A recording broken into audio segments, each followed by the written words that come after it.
Hello.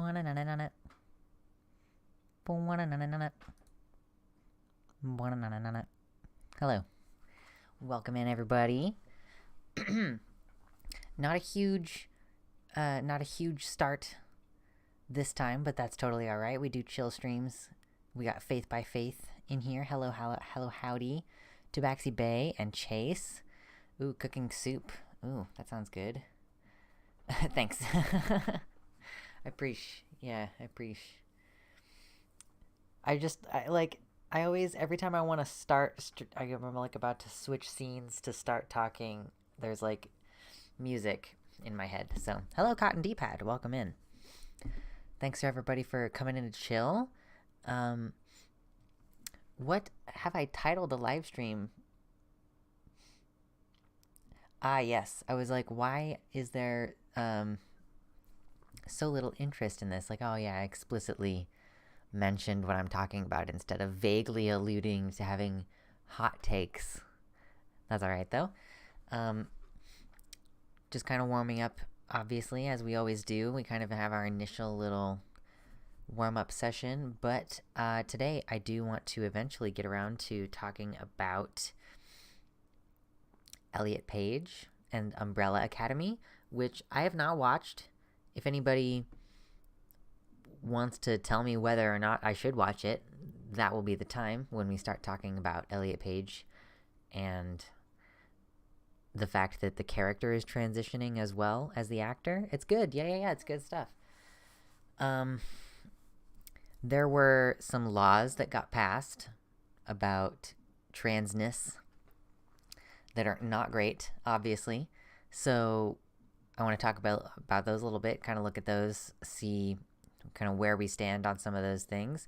The legislative tracker that someone shared with me recently has like a lot of different laws, and it says as it updates, like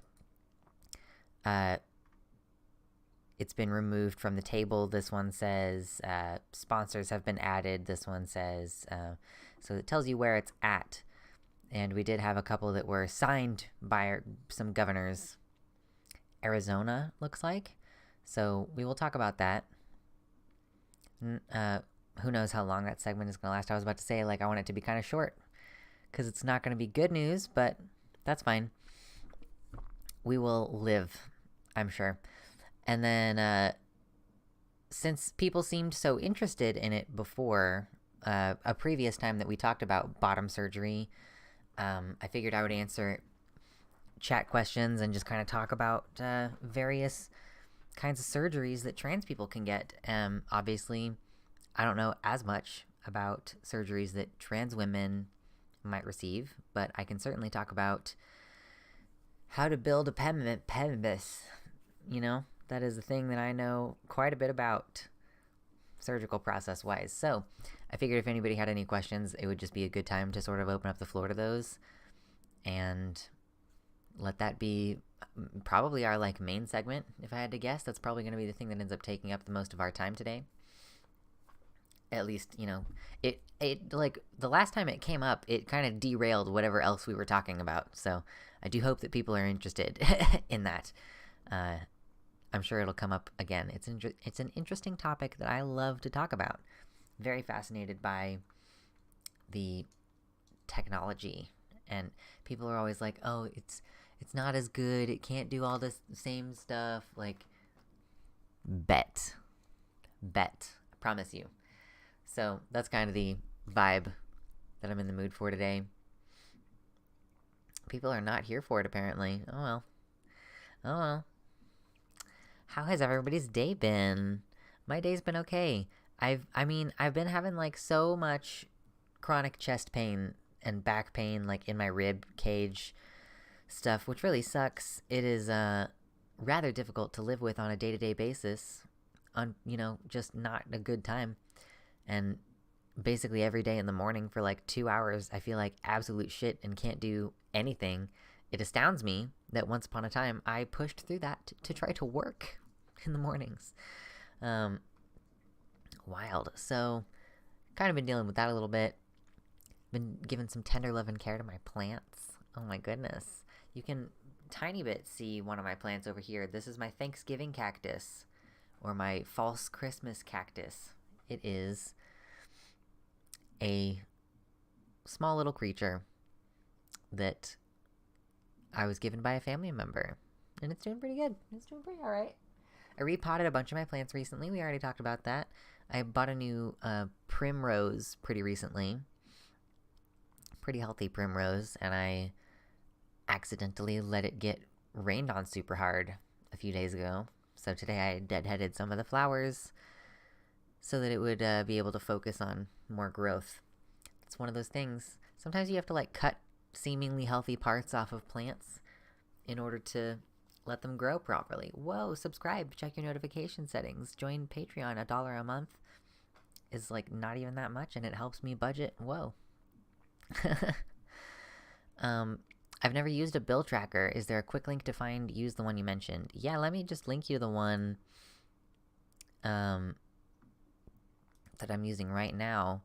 I'll link you to the home page. This website has like the specific one that I'm looking at on the website is the anti-trans tracker, the anti-trans law tracker, but there are other ones.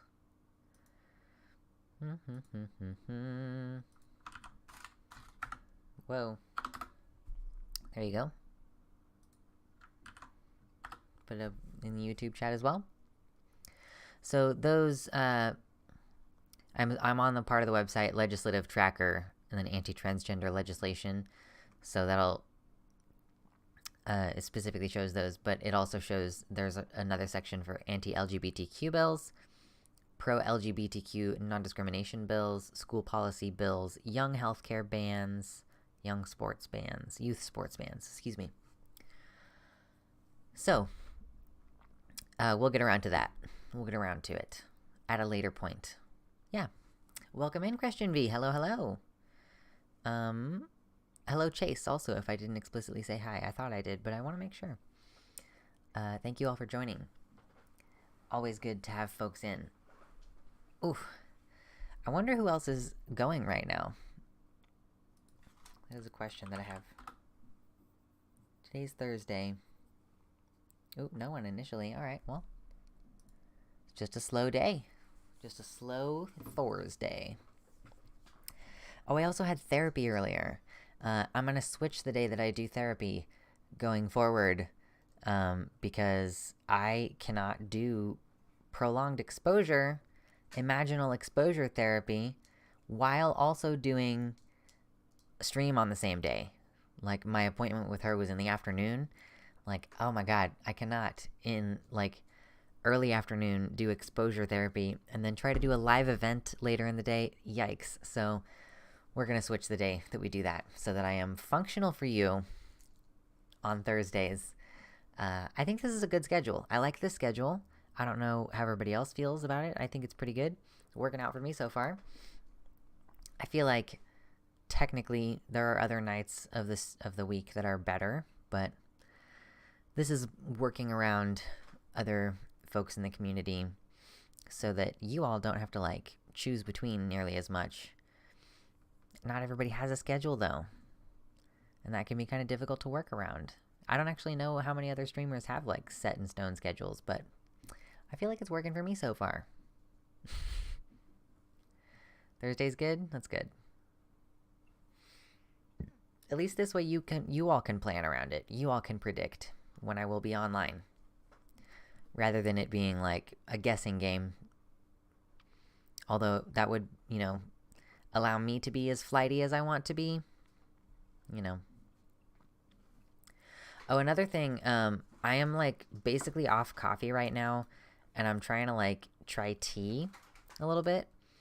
And it turns out when you ask tea drinkers on Twitter how they like to drink their tea, they are more than happy to tell you. I have so many replies that I need to go through. And I went to the grocery store earlier, so while I was out and about, I decided to go ahead and get a chai latte. And I mean, it's fine. I just want it to be coffee. Like, that's my problem that I'm running into, is that I want it to be coffee and it's not. It's still an interesting little spiced beverage. And tea is supposed to have like, I don't know, like a fifth as much caffeine in it. The only time my schedule is stressful is when you and TGT are streaming on the same day. I know, there's a shocking amount of overlap in our communities. I mean, not a shocking amount, I guess, but there's a good amount. And I don't know what their schedule is or if they have one. Oh well, not a huge deal.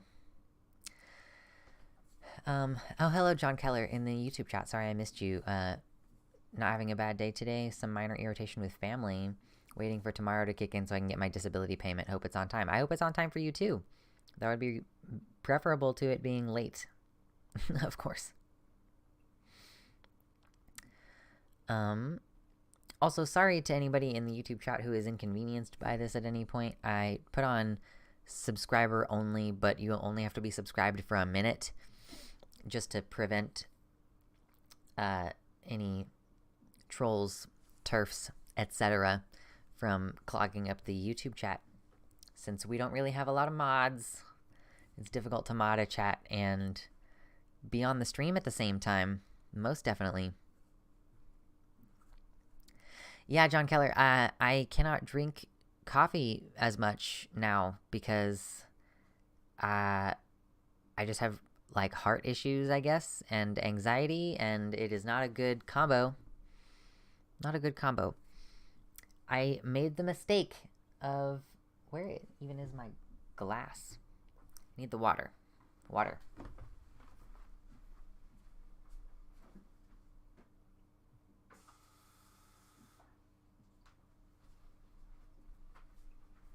Okay.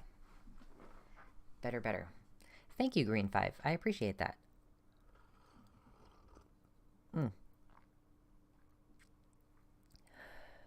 Agua. True. I gotta be careful. I can't say Wawa, because you all will think I'm going to the Wawa. Hello, Fushi. Welcome into the website chat.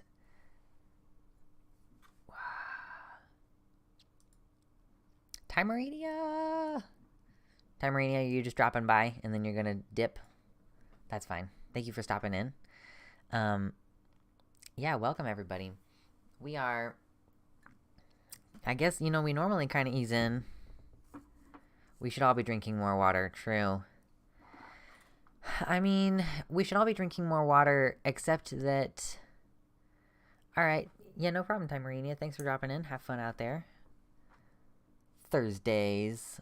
Maybe not the best days, but that's okay. Yeah, I was gonna say we should all be drinking more water, except that I, keep reading fucking articles about microplastics the last few days.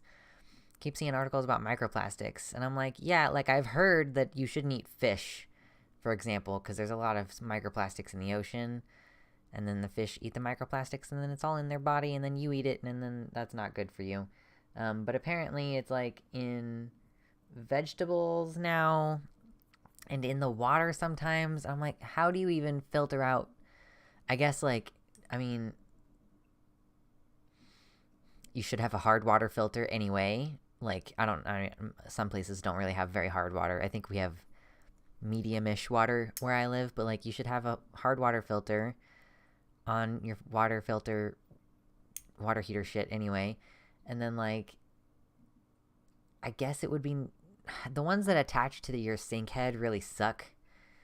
But I have one of those jars, one of those jugs that has the top reservoir and the bottom reservoir. Hello, Mersh. Welcome in.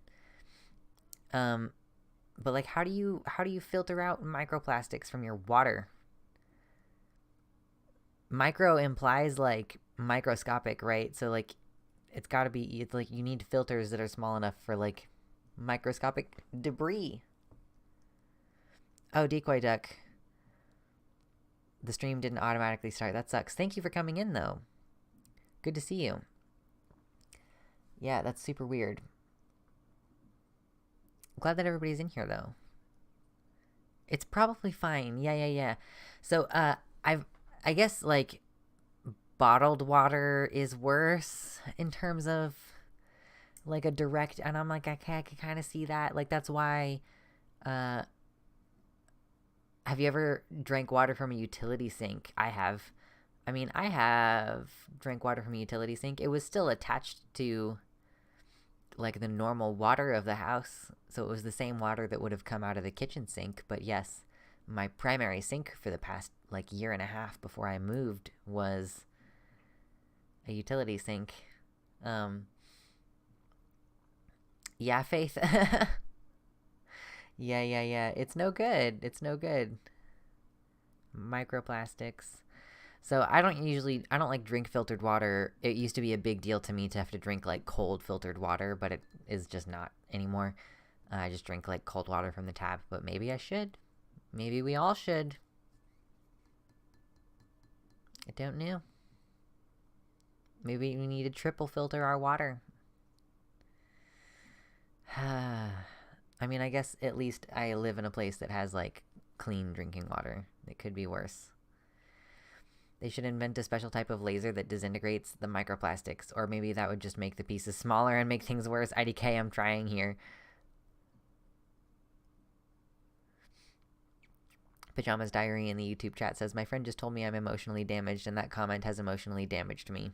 True. Yeah, I keep hearing people talk about how, like, oh, someday there's going to be a bacteria to eat the plastics, and I'm like, I am in support of that. I think it's going to take a really long time.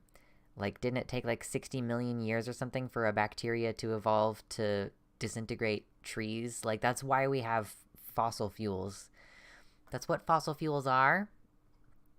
They are trees that didn't, like, people are always like, oh, it's dinosaurs fueling my car. No. It's trees. Compressed trees that bacteria could not eat for millennia. So it'll be a while before we have one that can eat the plastics. And when we have one that can eat the plastics, everything else is so fucked. Can you think of like how many things in your immediate surroundings are made out of plastic?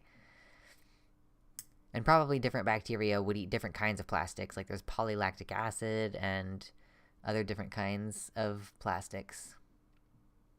Hello, Shelly, in the YouTube chat. Good to see you.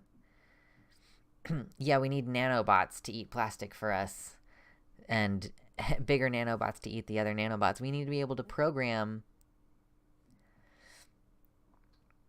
We need to be able to program them to go after the things that you need to... Many of the plastics are endocrine inhibitors as well. Really? Interesting. I wonder if that is what's leading to the femification of men, that people are always like, oh, it's the soy in the food, or it's the estrogen from the birth control pee in the water. It's actually the plastics, the microplastics. Maybe we should just evolve to eat plastic. True, Fushi. Fushi.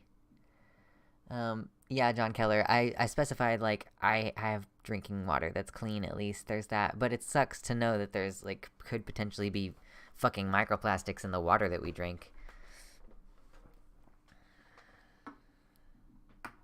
I guess it's probably better to drink water than most other things. That, like city water, probably better in terms of microplastics than drinking anything that came out of a plastic bottle. I would just... hazard a guess. I don't know, though. Oh, fucking well. Yeah. Sorry, Timerania, you know. You can catch the VOD later, obviously. It might be a couple days because I'm fucking lazy, apparently. I'm not lazy. Have executive dysfunction. I'm slow on getting the VODs up right now, but it's okay. I got like 2 of them up today. So I'm only like 1 behind, and I don't even know if that one needs any. The problem that I got hung up on was that one of them really needed to be edited, because the segment that we watched that got it blocked, it wasn't just demonetized, it was blocked from view in any country. I think it was blocked worldwide. No one could view the video worldwide, so I had to edit that part. And then it just hosed me up mentally for a few days. But it's okay. Now I have so much, like, I think all 3 of our main segments on Tuesday this week are worthy to go on the channel. We'll see.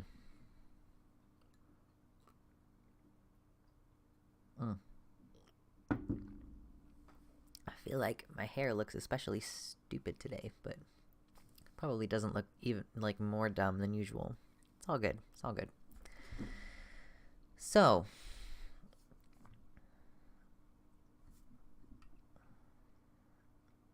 there is, like, a weird film on my water right now. Don't love that. Don't love that. Might have to get a different cup. I'm gonna get a different cup of water. I've been drinking out of this cup for a day or two.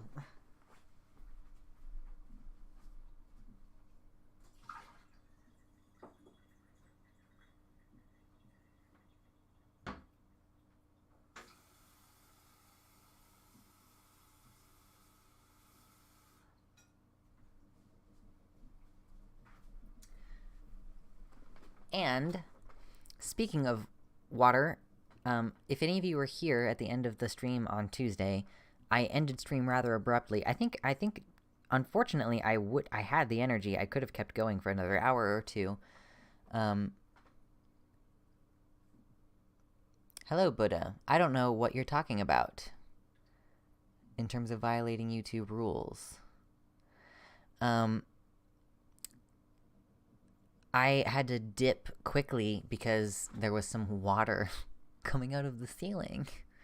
It was raining really heavily and, like, storming on Tuesday night, so there was water coming through the ceiling. None of our stuff is messed up. All of our stuff is safe. Even the next time it rains, we'll be good. But yeah, I was like, wow, I need to call someone about this. So, just, it's fine now.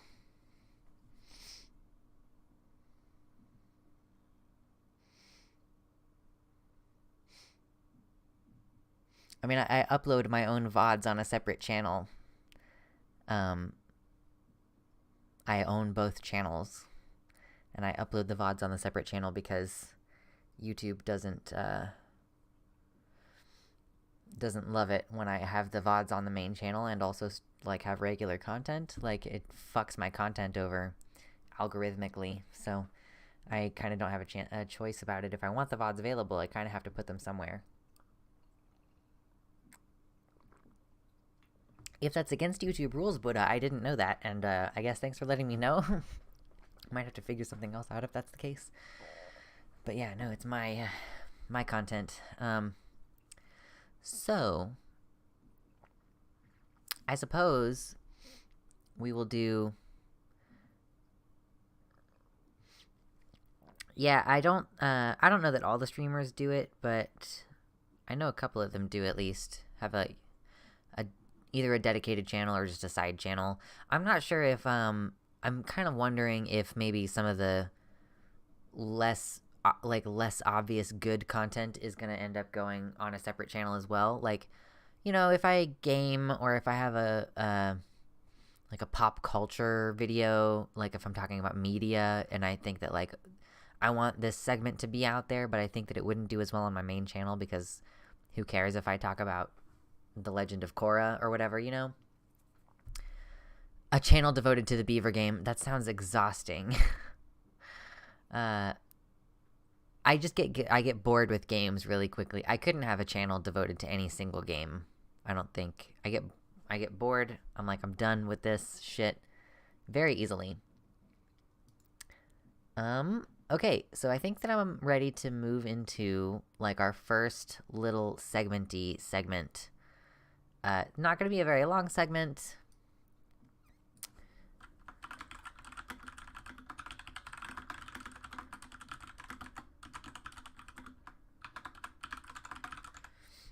Okay, we'll save the stream title. We changed the stream title.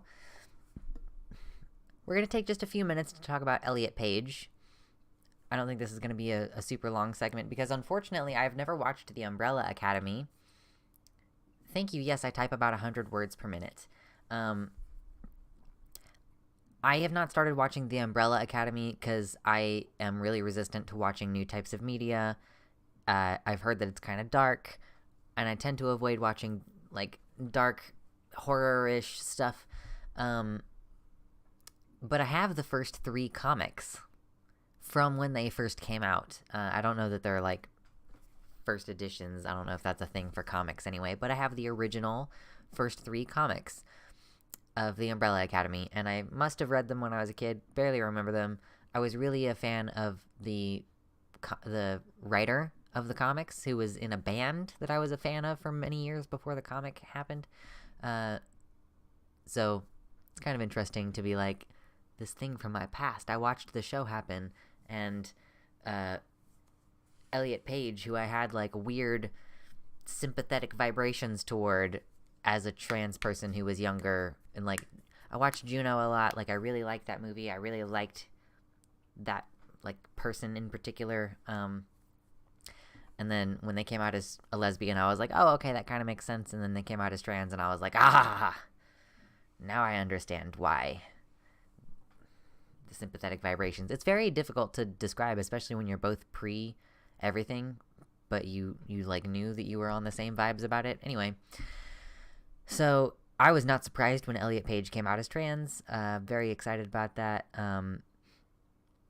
I have spoken about him before on my channel when we're talking about like how can you be non-binary and trans, because I think that in Elliot's initial letter he was sort of describing himself as both, or he wanted to use he and they pronouns. I think he wants to use mostly he pronouns now. Like maybe he identifies more as a trans man at this point. I'm not totally sure. I don't really like keep up, but I know he had top surgery. I've heard that he's on T. It kind of seems like his face is changing a little bit. So the reason why he is in the news again right now, aside from just being like generally a pretty cool dude, seemingly rather attractive, dashing, maybe needs a different haircut, but cool person. In addition to that, he's had a job working as a character called I think Vanya was the name of the character on the Umbrella Academy, and that's been an ongoing job for a while. And when Elliot first came out, Netflix went in and changed the credits to his current name, Elliot, removing the former name. So that was an interesting like move to see from a company. You don't usually like see that kind of proactive move. It seems to me that they talked about it before. Like it seems to me like they kind of planned around what they were going to do, because he's like, I am working actively as this character, and it's a female character, and like, am I going to continue playing a female character after I've come out? Like, am I going to lose my job? And they're going to recast it to another female actor. I guess I should say to another actor who is female. But instead, what happened, seemingly, as of the news now, is that they just decided to transition the character along with Elliot. Like, of course, I don't really know anything about the show, or what is it? Victor Hargreaves, the new name of the character. I just pulling up a photo so that since we're talking about it, I want to be able to look at the picture. Whoa, stop it. Fucking asshole. Christ. So this is the photo that was put out, and basically everyone's like, say hi to Victor Hargreaves. This screenshot, it looks to me like this was probably filmed a while ago, if Elliot's been on T for a while, because his features are still quite soft here, and I saw more recent pictures where his features have really sharpened up quite a bit. So this was probably filmed a little while ago, and they've worked it into the character. They've just worked it into the character.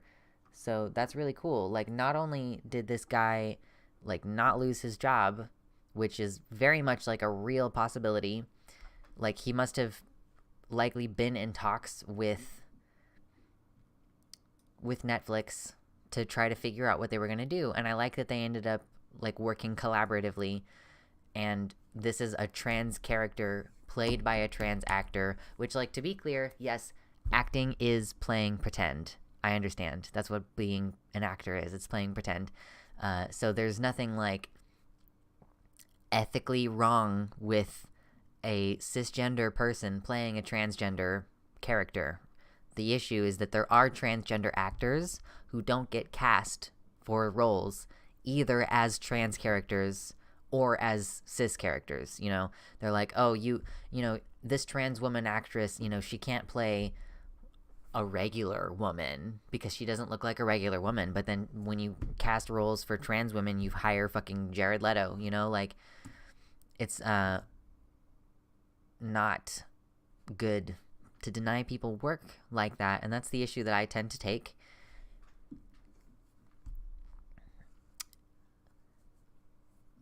Yeah, it's cool that he can keep his job. Yeah, we need work and representation for those people. So I don't know that we have ever had someone come out as trans and transition uh, with their character on a show or in the movie or anything like that. Ooh, babes, remember to hit the like button while you're here, my horties. Much appreciated. So that's something that I think is really cool. Again, I have not watched The Umbrella Academy, so I don't really know anything about the character. People say that it fits the show and the character quite well. I don't know if I should watch it. I feel like maybe just because of its historical significance in my actual past, maybe I should go ahead and watch The Umbrella Academy, but I don't know a whole lot about it, if I'm being totally honest. But I am excited and happy about this particular news. Yeah, John Keller says, I was not at all shocked when Elliot Page came out as trans, and I think much of the weight was because of his career. I'm totally sure. Like, I really wonder how many other trans singers or actors or other performers there are who are hesitant to come out because of their careers, you know? Like, I know Ryan Casada is a trans man who writes music, and he had top surgery but decided not to take T because he like already had like hundreds of songs basically under his belt by the time he realized he was trans or something. I don't know exactly if that's true. Hundreds of songs, but he had a lot of music under his belt and was like, I don't want to not be able to sing my music anymore, and like, you know, change the vocal range and stuff like that. Like, so I understand. Yeah. I'm glad people like him. Yeah, I don't know much about him. I just like know of his existence, and I know that that's like one of those things you can run into difficulties with. I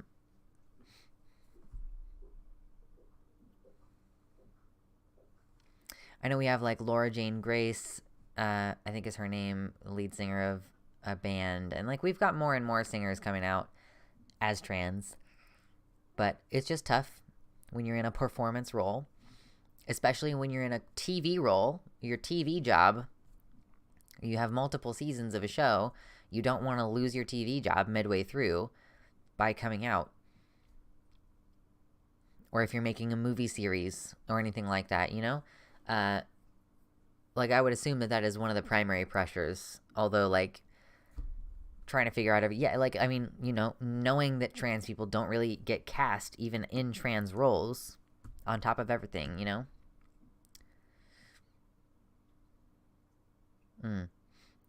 Pajamas Diary in the YouTube chat says, with the way last season ended, surely they're going to have to chuck him in a wig for at least the first few minutes. It sort of ended on a cliffhanger, so it's going to be interesting.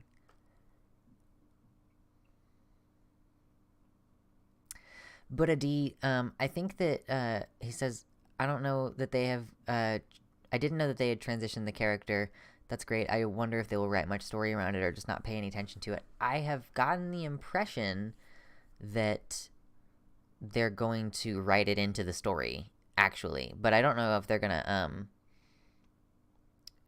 put a lot of attention on it, you know? Like, it remains to be seen. I don't know when. I don't even know if it's been announced that they have a date for when it's going to air. But yes, Victor Hargreaves, new name. If you are FDM, sometimes feminine presentation or sexuality can boost earning potential, probably. I mean, I think that if you're cis presenting stereotypically either direction as a Hollywood person, you know, like, I imagine that it's hard to imagine, like, I don't know, Chris Pratt. Like, if Chris Pratt was trans, and like he's like really buff and shit, you know, like a lot of cis people haven't seen the like transition timelines that we have where you go from like this really like stacked buff dude to this like slim feminine form, you know, like I bet it's hard to give up that like performative ideal when you have had a lot of pressure on you to work out a certain way, eat a certain way, present whatever a certain way. Yeah, Elliot Page had really solidified his career a fair amount before he came out. Glad it went well for him. Yes. Yeah, I mean, when he's like in his 30s, like mid 30s.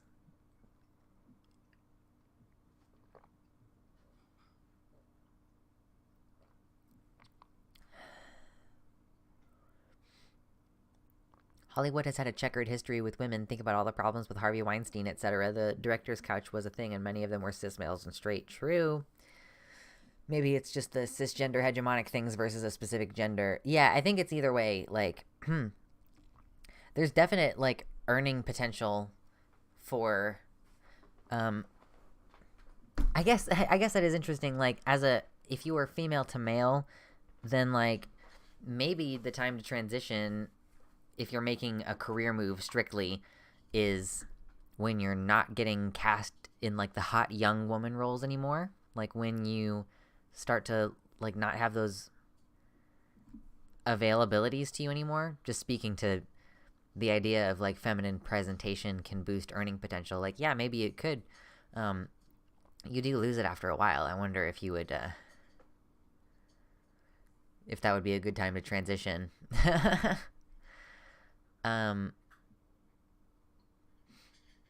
He does still look really young. That's the thing about being trans, is like we just always look rather young. Like, did you all know that I'm 28? I know I just had my birthday this weekend. It shouldn't be surprising, but I look a lot younger than that, people say. I don't know. Like, to be fair, I do feel like I haven't changed in appearance very much since I was like a teenager, so maybe I just am going to be eternally youthful. Thank you, Tabaxi Bay. Yes, my birthday was this past weekend, and it was pretty good time. It was a good time. Like, I feel like I should have had a better plan for what we were going to stream about, but it's okay. Yes, Elliot Page is 35. That's what I thought. I thought mid-30s. Yes, he is and will always be a goat. It's true. It's true. So, frankly, I don't have a whole lot of other commentary to add. Maybe I would be able to add more commentary if I had seen the show. Maybe this is incentive to watch the show. Yeah, Mersh, I am already, like, dealing with chronic pain and stupid shit like that, so I can't, I'm not really excited about it getting worse, and I know that it is only going to get worse. So, gotta work on finding other reasons to live that make life living beyond your body just, like, not working anymore.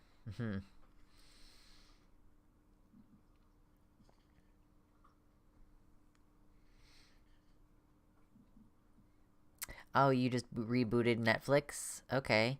Maybe, oh man, we were just talking about canceling our Netflix account because they're about to increase the price. I might have to watch it all before we cancel. And then I'm not sure how I'm going to watch it later. Maybe that's a good reason not to watch it. Am I just looking for any excuse not to watch it?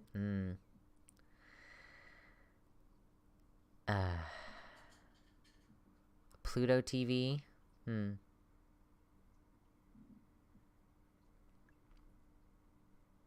Yeah, I can always come back after 3 months or so. It's weird, like, I don't even know, like, if we are grandfathered in on our account. I feel like we should be, but cancel anytime, they say.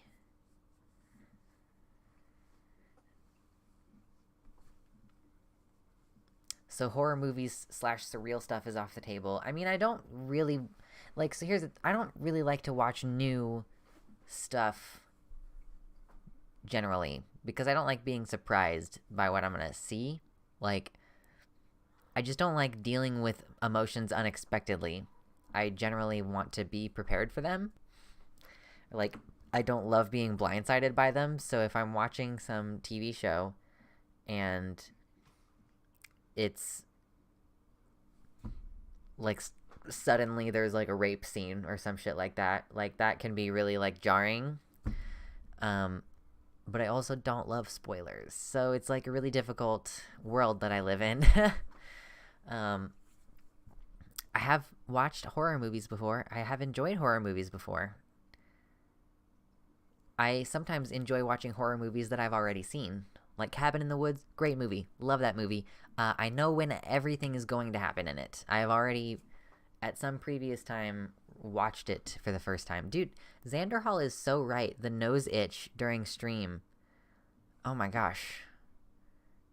He's so right. Okay, I'll have to check out Pluto TV.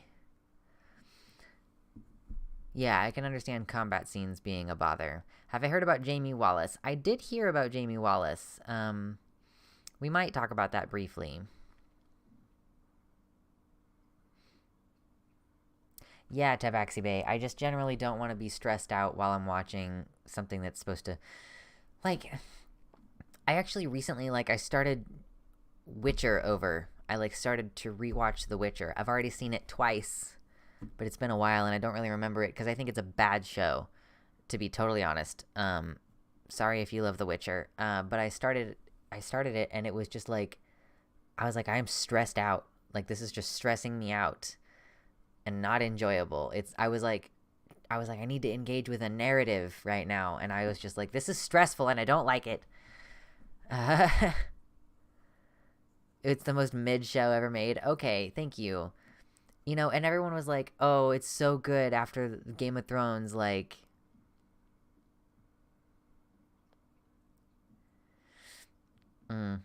Yeah, I watched it all the way through the first season, and it just was not a good show. I just didn't like it. It's also partially that Twitter made me think it was going to be way more gay than it was. It was so aggressively heterosexual compared to the impression that Twitter gave me about what The Witcher was going to be like.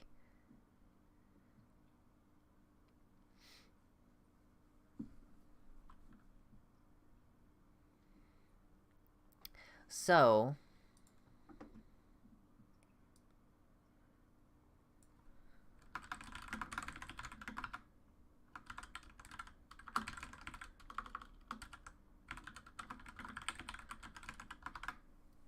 Okay, I do want to go ahead and... yeah, 2 out of 10 wasn't gay enough. It was not gay enough. Yeah. The first fight scene in the first episode of the first season was the best part of all of it. At the very end of the episode. I rewatched... I'm, in the middle of rewatching The Legend of Korra, and I don't even like The Legend of Korra right now. I don't like it ever. I'm rewatching it right now, even though I don't like it. I don't want to watch The Witcher, though. I fucking hate The Legend of Korra, though. It's such a hate watch every time. Jamie Wallace.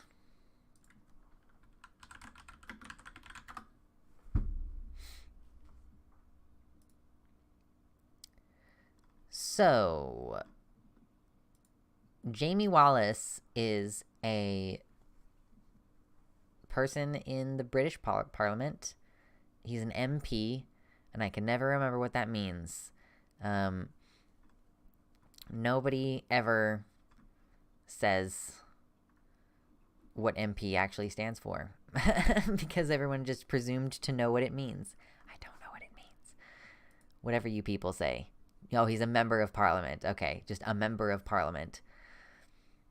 That would be like if we called our representative MCs, both Senate and representatives, both of them are MCs because they're members of Congress. We should start doing that. That makes them sound way cooler than they are, though.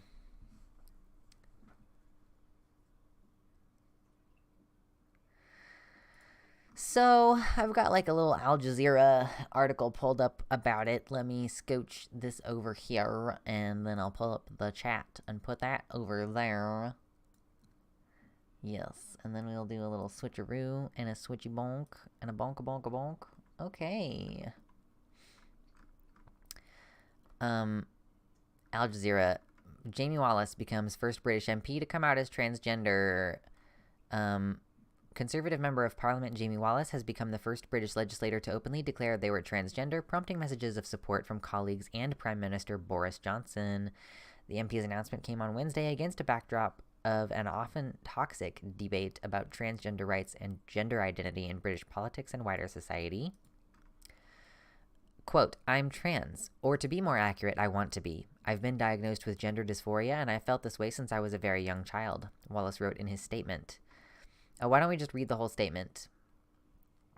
So this is coming out because this person, who I think is still using he, him pronouns, is, he was blackmailed, supposedly.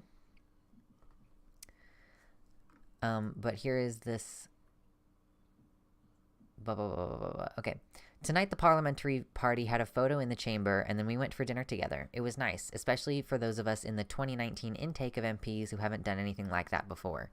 It was lovely to speak to colleagues away from hold on. Should I? No, I'm not going to put on an accent and make fun of this person. It was lovely to speak to colleagues away from Parliament, and I appreciated the occasion for a number of reasons. I've had a lot of support from the whips since I was elected, not for the reasons you might think, but there's a lot that goes on in MPs' lives, and the whips play an important well-being role. As far as I've seen, they try their best to support and help MPs who are having a tough time. Well, they've certainly earned their keep with me. I'm trans, or to be more accurate, I want to be. I've been diagnosed with gender dysphoria, and I've felt this way since I was a very young child. I had no intention of ever sharing this with you. I always imagined I would leave politics well before I ever said this out loud. There was a close call in April 2020 when someone blackmailed me, outed me to my father, and sent photographs to other family members. He wanted £500,000 to keep quiet. The police were so supportive, so understanding, and on this occasion the system worked. He pled guilty and was sentenced to 2 years and 9 months in prison. For a while, it seemed as though I would be able to get on with things and move on. Being an MP and hiding something like this was always going to be tough, but I arrogantly assumed I was up for it. Well, I'm not. A few months back in September, I hooked up with someone who I met online, and when I chose to say no on the basis that he wouldn't wear a condom, he chose to rape me. I have not been myself since this incident, and I don't think I'll ever recover. It's not something you ever forget, and it's not something you ever move on from. Since then, things have really taken a tumble. I am not okay. When I crashed my car on 28th November, I fled the scene because I was terrified. I have PTSD, and I honestly have no idea what I was doing, except I was overcome by an overwhelming sense of fear. I'm sorry that it appears I ran away, but this isn't how it happened in the moment. Tonight, I was reminded of the incredible support those you work with can provide. Also, I was reminded how important it is to be yourself. I've never lived my truth, and I'm not sure how. Perhaps it starts with telling everyone. Yes, happy Trans Visibility Day. Thank you, Ela Devine. Welcome in. Welcome in. By the way, does everybody like the chat colors? I know we changed the chat colors for the names. I finally figured out how to update it. So I like this kind of like green theme. And then like the higher tiers. Green better than yellow? Okay. I kind of thought so. We have like green and then a different color green and then blue and then purple. Yeah, so I thought that would be good. So I did not know about the rape part of that statement. But that's the whole thing. That's the whole thing. Jamie Wallace, still using he, him pronouns as far as I know, like wants to be trans, wasn't planning on telling everybody. I think I've seen this person speaking before, now that I see them like actually in Parliament here. Let me get out of Twitter before I accidentally show some porn, though. You missed the burgundy? Sorry. That color scheme is Vash's color scheme. Oh, I thought he was AFAB and already transitioned, says someone in the YouTube chat. Yes. He said, like, I am transgender. Actually, I'm not transgender, but I want to be. So, yeah, basically, it's unfortunate that he was blackmailed. That's really shit. I feel like just for the sake of future propriety, I should say they. Not totally sure. Yes, Shelly in the YouTube chat. The number of politicians who have come out in support of trans rights this season has been very heartening to us. Yeah. I saw someone, they didn't disclose whom they had been speaking to, but that they had, I guess they had some closed doors conversations with politicians who were like, I wish I could support you in my heart, but it's an election year. So better luck next time. And that's unfortunate. Yeah, so that's it's worth pointing out, I Question Existence says in the YouTube chat, pointing out that this MP is a Tory. And I don't know what most things mean in United Kingdom land, but I do know that Tory is kind of like the equivalent of a Republican. So yes, the first trans MP is a Tory.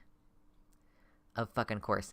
This is, just because you are trans doesn't mean that you automatically have good opinions. Hello, Holokin. You caught me. Yes, true. Welcome in. It is very, very silly to think that all trans people have, like, the same views. And we tend to have the same views because we have, like, similar,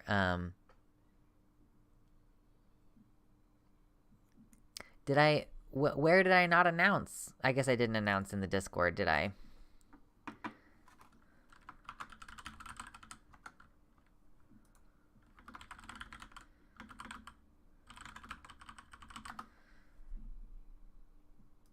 Okay. I'm trying to do it in the Discord consistently. So if you all want announcements for the streams, the Discord, I'm trying to do one like an hour or two before the stream starts, and then one when the stream starts. But turn on your fucking YouTube notifications is another way to help do that. If you turn YouTube notifications on in general and then on for my channel, that'll be helpful to you. I think I should get a bot or something though, in order to have it post in the Discord. I gotta figure these things out. I'm still so new at this. I'm still such a baby.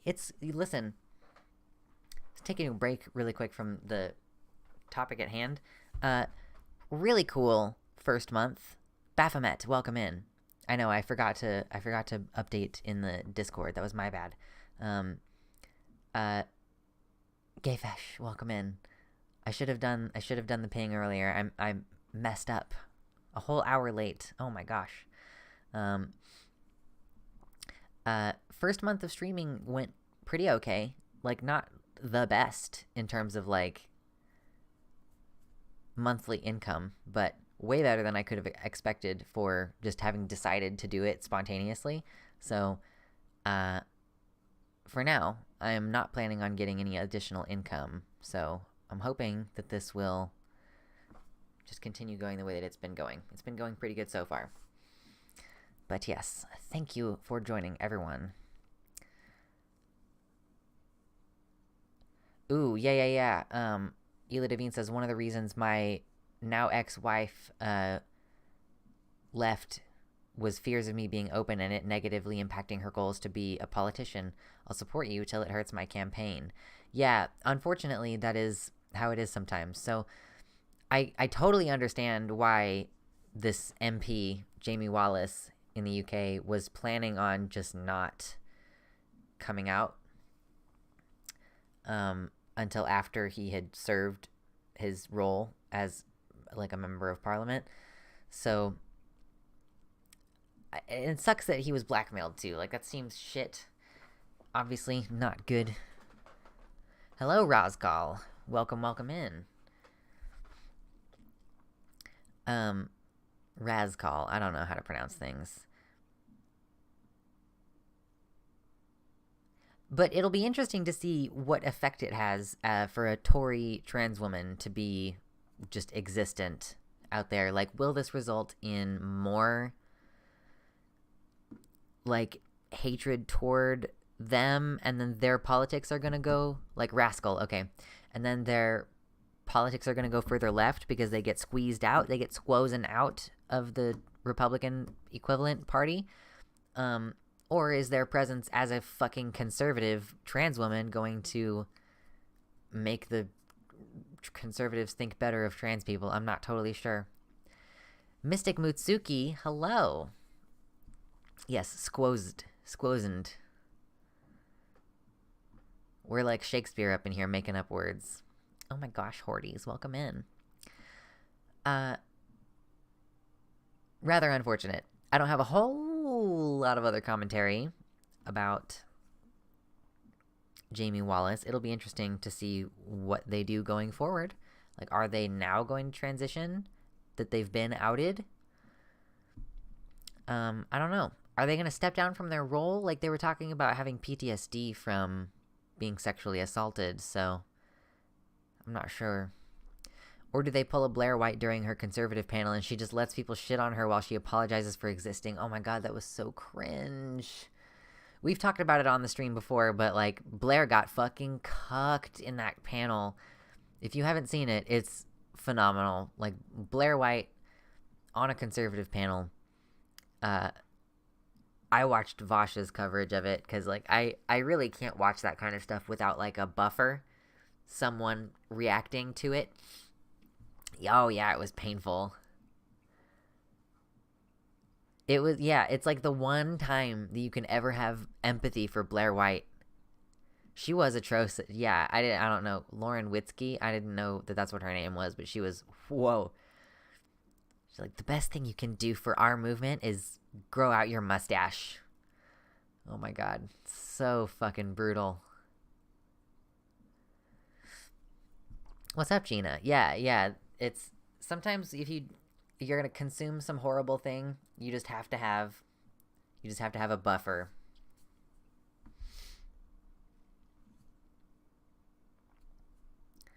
Oyster in the YouTube chat says, I know a previous Speaker of the House of Commons started the job as a right-winger and now he's a left-winger. He's spoken about how it changed his perception of politics, seeing the corruption, etc. Unsurprising.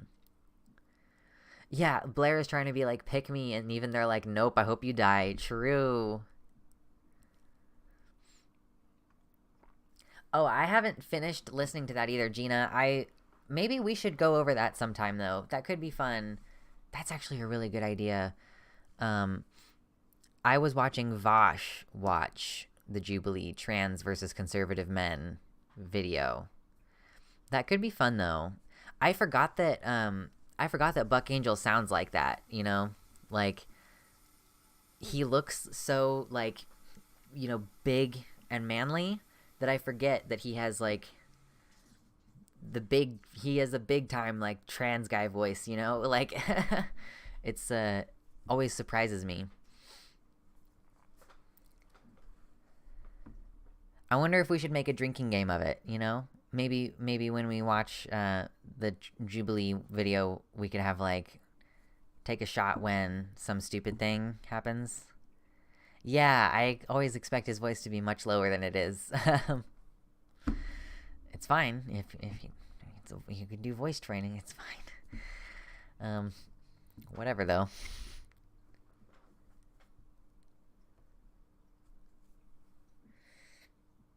Jesse Ventura. Who is Jesse Ventura? Who I think Jesse Ventura does, like, Crunk? Is that who Jesse Ventura is? I'm bad with names. Libertarian wrestler governor dude. I see.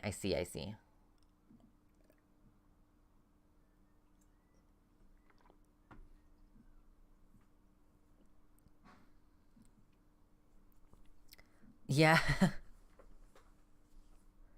The wrestler turned politician. Kronk is Patrick Warburton. Okay, thank you. What we would have to know, Ela Devine, we would have to know what the premise of the drinking game was. Like, we'd have to do something very specific. I can't actually drink very much anymore. Suddenly, as I approach 30, I'm like, I didn't used to get, like, nauseated in my hangovers, and now I do, and I just don't want to deal with it. I don't want to lose hours of my day to being vomity. It's not a good time. So we have to be cautious about drinking games on the channel. I'm actually kind of considering, like, when I had my birthday earlier this week, and then I finished whatever alcohol that I had on, like, Monday, and then I kind of am over it. I don't know. I kind of want to not drink anymore. I think I want to make a responsible adult decision and not drink poison on a regular basis. Maybe. Oh, when you drink, you get red and itchy. That's not good. It does sound like an allergy or something. Jesse Ventura had his weekly TV show on Russian TV America. Oh, okay. Yeah, I'm not familiar, unfortunately. So yeah, I don't know. Maybe that could be good. Maybe we'll do that sometime. I don't know. Maybe we'll do it tonight if we get too bored with the other stuff that we have planned to talk about. What the fuck else was I going to talk about today?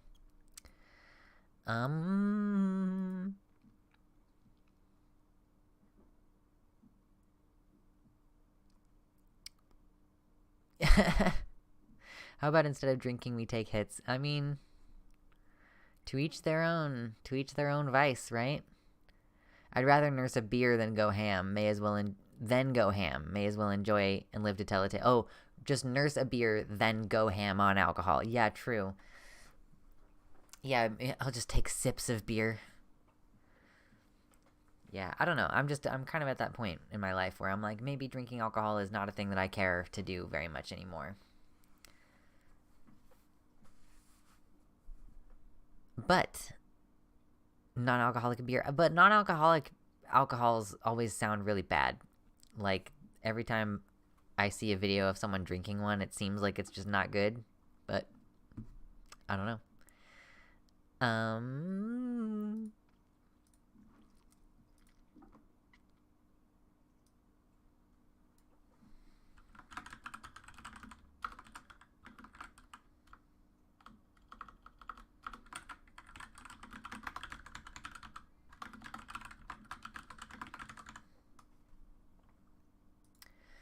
Okay, so switching gears again. Gosh, I'm so good at this. I want to take a quick look at some of these laws that have changed recently with regards to transgender people. Oh my gosh, where is my donation goal? Where did it go? Where did it go? Bring it back.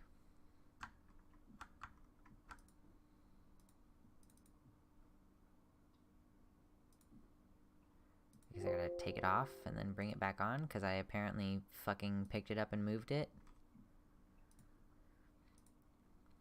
Not that we've really done donos today, but it could be worse.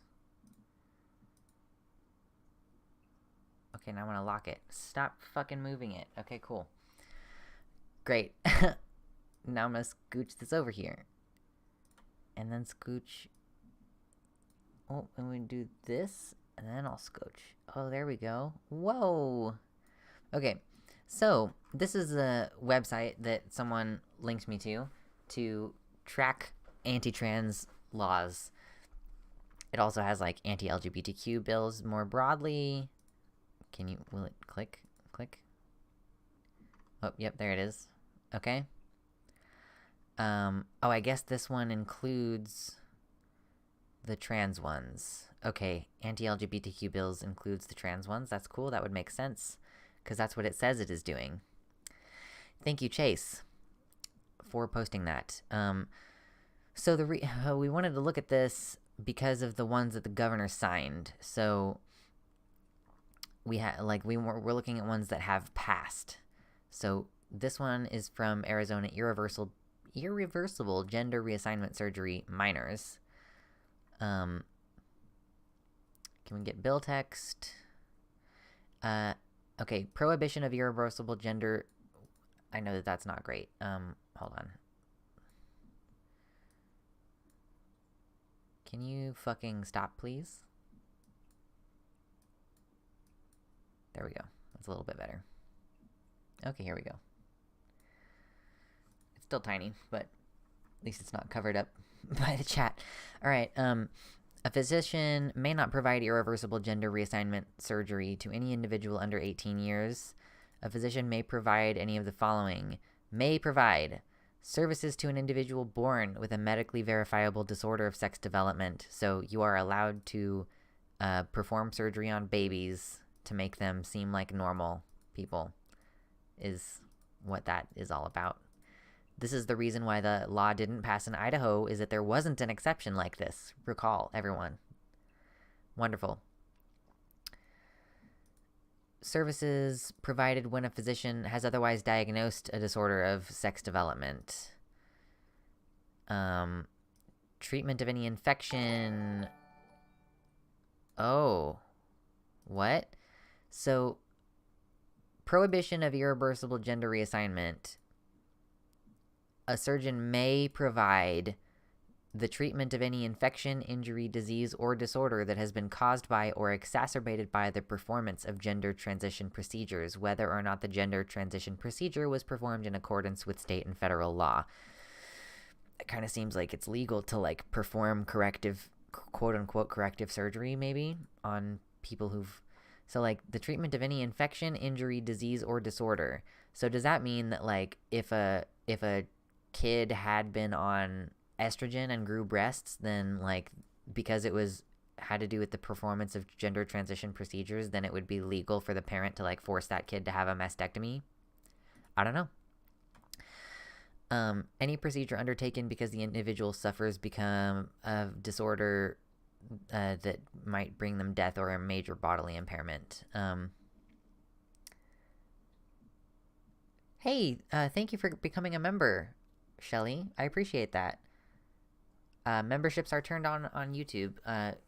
Google takes a good chunk of that money, but it's not terrible because it's only a couple bucks. But that's a potential way to throw some money to the channel and get a cool color name in the YouTube chat. So thank you. So for the purposes of this section, biological sex means all kinds of different stuff in this, which is, I guess, good. It's sex chromosomes, naturally occurring hormones, gonads, non-ambiguous internal and external genitalia, without regard to an individual's psychological, chosen, or subjective experience of gender. So the brain does not matter in sexing humans, according to this. Gender, meaning the psychological and behavioral aspects. Gender transition, meaning what we kind of assume that it means. Irreversible gender surgery could include a penectomy, orchiectomy, vaginoplasty, clitoroplasty, or vulvoplasty, or hysterectomy, oophorectomy is what that's just called. People keep, like metoidioplasty doesn't fertilize you. Phallovaginectomy, scrotoplasty, implantation of erectile prosthesis, or augmentation. So yeah, this is, like, effective as of next year in 2023. This one. So that's one. Arizona also implemented an athletics limitation of some kind. So let's open up this one and see what this says. Thank you. Can you just real quick? Thank you. So for this one, each interscholastic or intramural athletic team or sport that is sponsored by a public school or a private school whose students or teams compete against a public school shall be expressly designated as one of the following based on the biological sex of the students: males, men, or boys; females, women, or girls; co-ed or mixed. Athletic teams or sports designated for females may not be open to students of the male sex. This section does not restrict the eligibility of any student to participate in athletic teams designated for males, men, or boys, or co-ed or mixed. So does this not even say anything about trans boys? I don't think it does, because it's called the Save Women's Sports Act, is That's what it says. The short title. This act may be cited as the, quote, Save Women's Sports Act. So this doesn't have anything to do with trans boys. Pretty fucking stupid. Yeah. So, but I don't know. What does it say? Wait, do trans boy, well, you're not legally allowed to give them, can you give them hormones? Did the previous bill limit against hormones? Because if you put a young trans man on the female team, like, he's gonna win. This is Arizona. Yeah. We're in Arizona here. President Biden signed the Emmett Till Anti-Lynching Act into law this week. 30-year federal prison sentence for those who seriously injure or kill people on the basis of race, gender, sexual orientation, or religion. I wonder how that's going to go in states with trans panic laws. So, oh yeah, any student who is deprived of an athletic opportunity or suffers any direct or indirect harm as a result of a school violating this section has a private cause of action for injunctive relief. That means that students can sue. So, like, that, that one girl who was like, oh, Leah Thomas took my spot on the swimming team. Like, it's only the top 16 people who can move to the next one, and I was number 17, and it's because this trans woman was on the team. She could have sued under this law. Anyone who is deprived of an athletic opportunity. So if a trans girl plays on a team and you get bumped down a notch because that's one more girl who's better than you on the team, then you can sue the school district, which is great.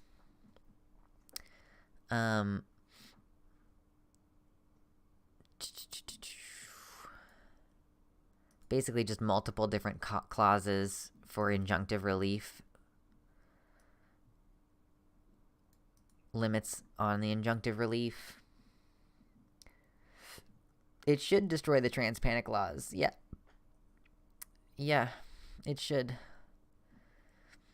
This legislature finds that with respect to biological sex, one is either male or female. A person's sex is determined at fertilization and revealed at birth or increasingly in utero. Yeah, I'm sure.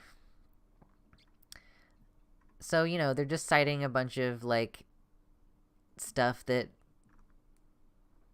agrees with their very specific view. I'm sure that it's not at all been carefully curated and that they've certainly looked at the majority consensus, most definitely. Absolutely the majority consensus. I'm curious if there's any other ones, because I thought that I saw another one.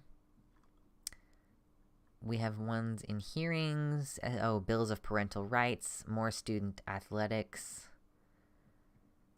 Oklahoma, SB 2, approved by governor. Does that mean, that doesn't mean signed, does it? Oh, signed and acted 3/30. Okay, so in Oklahoma, this is also called Saving the Women's Sports Act, requiring certain athletic teams to be designated based on biological sex. Emergency, apparently. They pushed this bill through as an emergency. This one isn't even, like, well formatted. But basically the same thing. Designated as one of the following: males, men, or boys, women, female, or girls, co-ed or mixed. It seems like they kind of just copied some of this. Yeah, athletic teams designated for females, women, or girls shall not be open to students of the male sex. More injunctive relief. You are allowed to sue kind of bullshit, I think that they just copy-pasted. Yeah, it seems like it should be a clear violation of Title IX. We will see. We will just have to see how things go. Like, the unfortunate thing, as per usual, when we're looking at laws in the United States is that, kids are going to be creepily looked at first, Oh, this is interesting. The Oklahoma is considering putting on a law that, like, explicitly says you cannot put non-binary designations on your birth certificate, even though I don't think that they've allowed for non-binary on your birth certificate. It seems like sports stuff should matter so much less for kids. Yeah, Tabaxi Bay, like, uh, for prepubescent kids especially, it shouldn't matter at all. But if you're like looking at pubescent children, like it really like you sometimes have like boys in like their freshman or sophomore year who are like fully bearded, you know, like they're boys who like hit puberty way earlier and they're like 6 feet tall and they're playing on the same team as like the twinkie guys whose balls still haven't dropped yet, you know, like they're as a teenager, the playing field is so uneven that I don't really understand the concern that is held here, except that it's transphobic. It's transphobia. The whole point is that they fucking hate trans people and trans women in particular. At the end of the day, it doesn't have anything to do with, like, logic. The sports kids play mostly are team sports, in which case the individual athletic capacity isn't even the most important component. That's true, yes.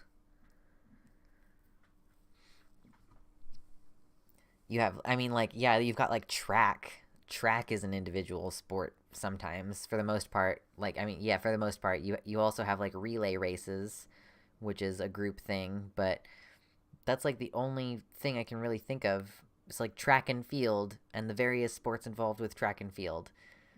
Everything else that you're doing in high school is, like, what do you got? You got, like, volleyball, you got basketball. Yeah, swimming. I don't, like... I'm sorry. Swimming as a high school sport is some bougie fucking white people shit. As someone who grew up in, like, kind of the hood, wouldn't be me swimming in high school. Couldn't be me. But you're right in the sense that, like, it is a sport that technically exists for high schoolers to do. But mostly it's like team sports, like you were saying, Gayfesh. Yeah, imagine having a polo team. True. Yes, right, Mersh. Sports can lead to scholarship opportunities for college. It's also a way for kids to exercise and interact with peers. It's a way of excluding trans kids and making them second-class citizens. Oh, okay, yeah, having a public school nearby, definitely. I think I went to 2 different high schools. I think in one of my high schools we did have a pool, but no one ever used it. Like, we did not have a swimming team. Which is interesting in retrospect. Like, a lot of black kids in my school. Interesting that we didn't have a swimming team.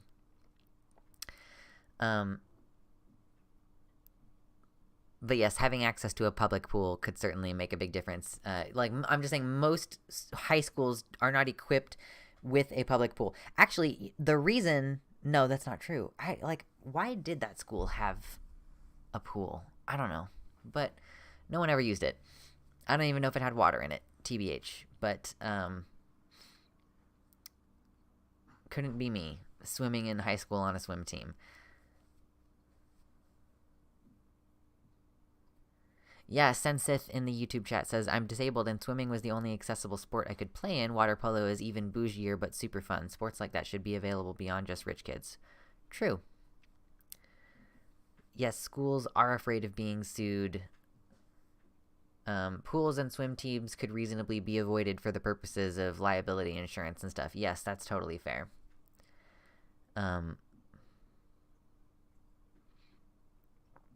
Let's see if there's anything else kind of interesting going on the last few days. There's so many of these bills.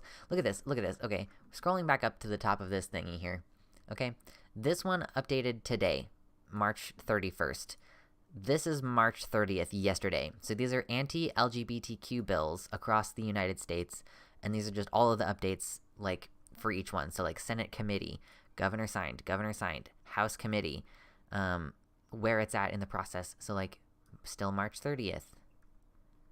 Still March 30th. Scrolling down even more. Still March 30th. Oh, now we're at 3/29. Okay, now we're at Tuesday. But this is how many bills are actively... Oh my gosh, Bosch's high school was so bougie it had a gymnasium with a retractable floor with a pool underneath. Yikes. That's so bouge. I mean, he went to school in, like, Beverly Hills, right? I feel like, yeah, everything by default. Like, is there any such thing as like a Hollywood school with no... Oh, that's cool. That's neat. Yeah, that's what happens when you go to school in Beverly Hills. Yeah. Oh, I want to make more friends. So I just kind of wanted to see if there was any other updates just this week, right? Chase said, I thought I heard someone make the point that the big picture plan for them is to defund schools, and the anti-trans bills were more of a means to an end. Obviously, though, they have little objection to targeting minorities on the way. I did see someone talking about that. The idea being, like, if you open up all these opportunities for the families to sue, then you can say, like, oh, the public school system is so inefficient, it's losing us so much money, and, like, you run it into the ground to the point where, you know, and then at the same time you offer tax incentives to people for sending their kids to private schools and shit like that. And then you have, like, just a increasingly... It's the same thing that's happening to the NHS in the UK, you know? They're just really deliberately trying to cut it out so that you have to go private. Okay. I'm just seeing if there's any that are, like, in a advanced stage of processing here. Signed by Senate Speaker. Prohibits a public institution of higher education from taking certain actions with regard to divisive concepts and the ideologies or political viewpoints of students and employees. That seems like it's going to be like a don't say gay bill, but for college. They want to resegregate schools and discriminate in private schools. That would be really... Yeah, that will really be school corporations like privatized prisons. True. Very, very true.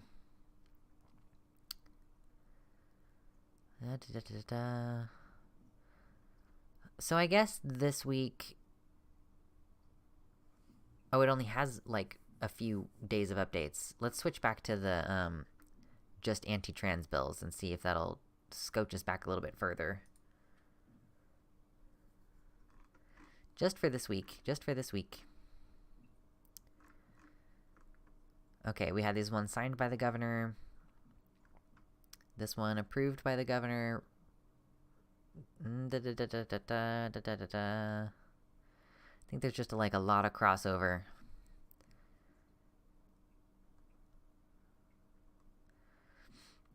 Seems like most of these are, oh shit, delivered to governor as of 3/25, but not signed yet.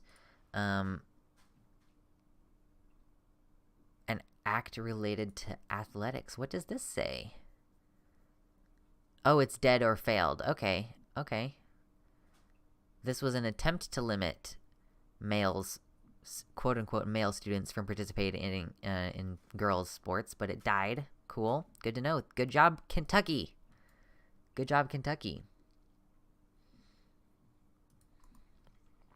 Whoop, that's not right. Let's go to this one.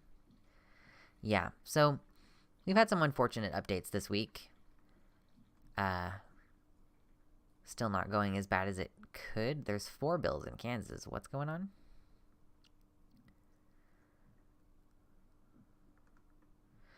Kansas is where I live.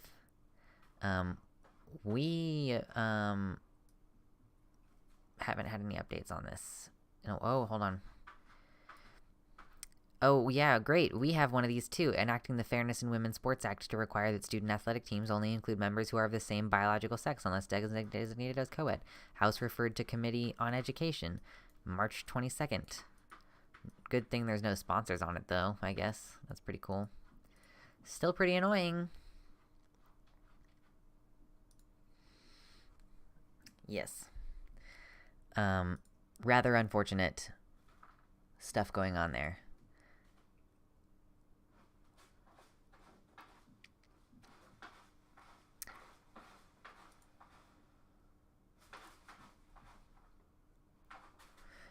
We weren't was trying to stop hormone therapy in youth in Kansas too. I didn't see that, Marsh, on their tracker there. It says there is one. The last time there was an action on it, though, it was in 2021. So it's been more than a year on that particular one, making it a crime for anything to happen for children. That one looks like it's dead in the water, I think. Yeah, it's dead. So that's good. No, there's no dog. There are cats. I do have cats, Eli, in the YouTube chat. I can bring you one, maybe in a little bit. One of them is digging around in the litter box right now, so I'm not going to grab that one. Yes, so, unfortunately, we've had some laws passed, but some of them are getting killed, so that's good too.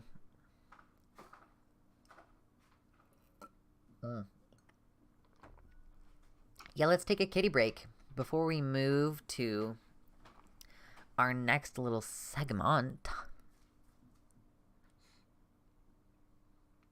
Yeah, targeting trans inmates seems to be the other less hot vector. Yes. Okay, let me see if I can find you a kitty cat. Hey, Mitter. Hi. Hey, buddy. You're so good. Hello. So this is rather convenient. He was just already in this box, so I can just have him in the box, and he's not really upset because he is where he was originally, which is in the box. Oh yeah? Oh yeah? Oh yes. Oh, look at him. He's so happy. Him a good baby. Yes. Are you a void kitty? Oh, yes. Oh, what a kitty cat. Oh, what a kitty cat. Yes. It is just, like, earnestly so difficult to see any of his features on the camera. It's really funny.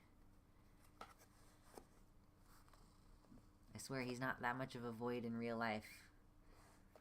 I know his little white whiskers. He's getting old. Yes. Oh. Well, hello.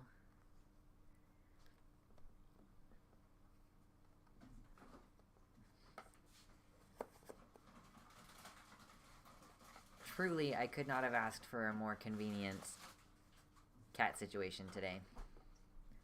Oh, yes. Yanni baby. Are you good? Okay. Are you ready for me to put you back now? Do you want me to put you back? Yes? This is the one that I think is deaf. I think he's going deaf. But I'm not sure. Oh. Okay. Oh, are you huge, Norm? Oh, God. Oh, okay. Oh. Now he's trying to stand up. Oh, no. He is overflowing. It's true. Oh. Ah! He's so heavy. Okay, are you ready to be put down now? You're so large. Oh, God. I don't want to drop him. Oh. Oh, God. There you go. Okay. Now, come here. And here's the other one, who was just in the cat box quite recently. Look at him angry. He's not angry. He's not. Are you baby? Hmm?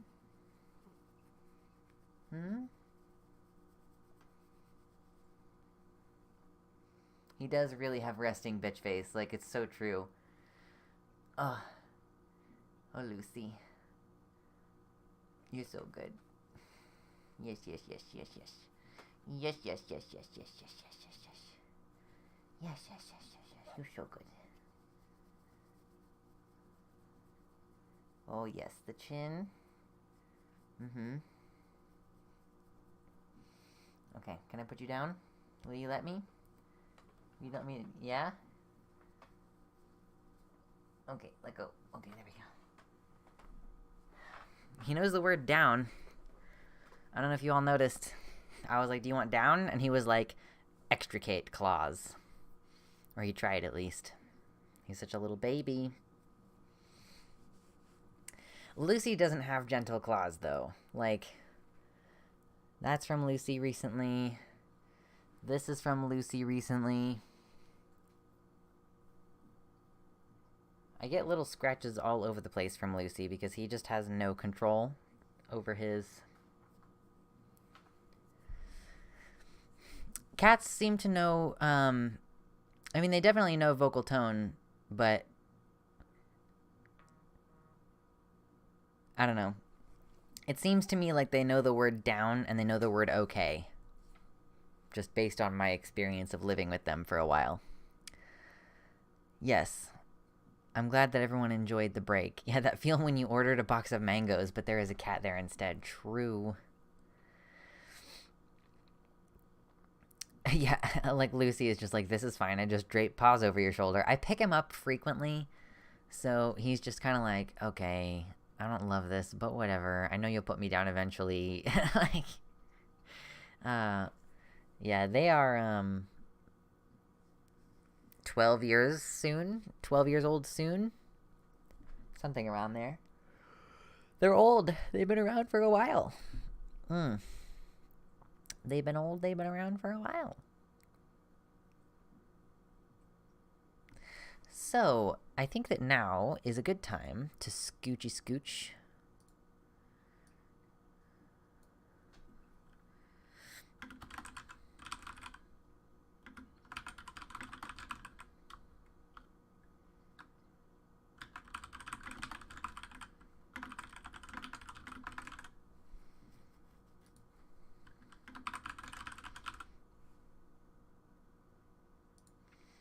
Okay. Excuse me.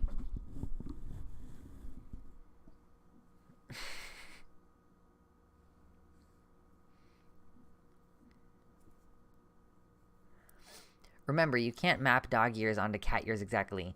So here's a better guide for cat ears. 0 to 1 years, just a little baby. 2 to 4 years, just a little baby.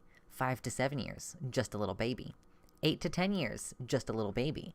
11 plus years, elderly baby. Yeah, I had a cat once that lived to be 18. It's wild how, like, a cat, once it's, like, 10 years old, is considered, like, geriatric. Like, my cats are considered geriatric. Like, once you're plus 10, it's just, like, you're an old person now, you know? Like, what? Why? It feels to me like if we just decided that people were geriatric at, like, age 40, it just seems like that's not quite right. But, I don't know.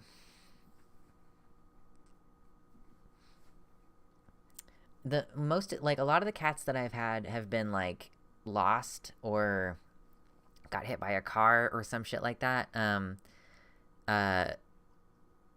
So the oldest cat that I've had that died from, like, a natural thing that I'm aware was, like, 11. Pretty sure I became geriatric at 35. Yeah, see ya, Chase.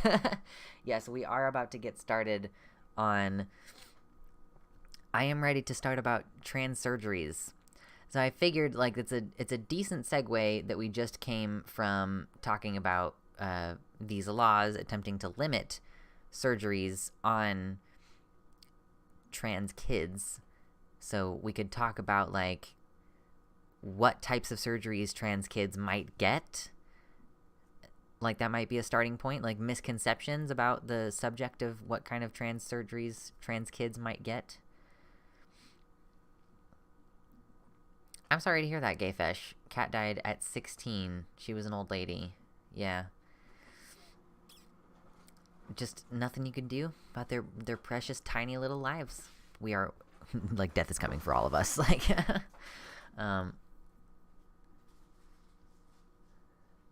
yes, 51, but not geriatric yet. Yeah, so I kind of figured, yeah, like, there's a lot of scaremongering around what kind of surgeries, like the idea of surgeries being done on minors for transition, very scary. So everybody's initial reaction is always like, we only do social transition, or like maybe we do puberty blockers, or maybe we might do hormones at age 16 or 17. Like, everyone always rushes to say, no, we don't do surgeries on trans kids.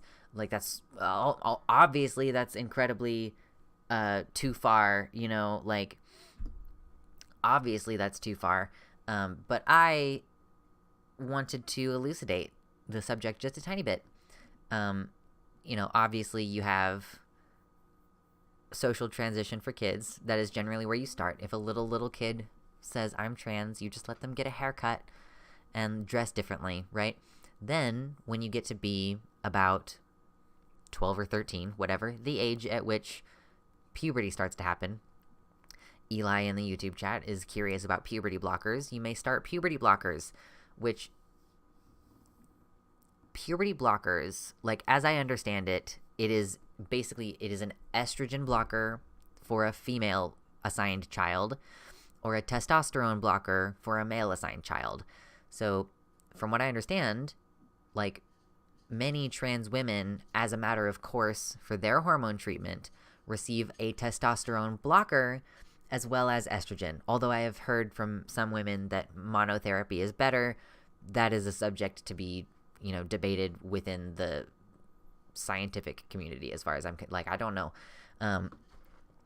For trans men, usually it's monotherapy, in the sense that there's only administration of testosterone when you're an adult transitioning. But estrogen blockers are available for adults as well, usually if there's, like, breakthrough menstruation on testosterone, which is undesired.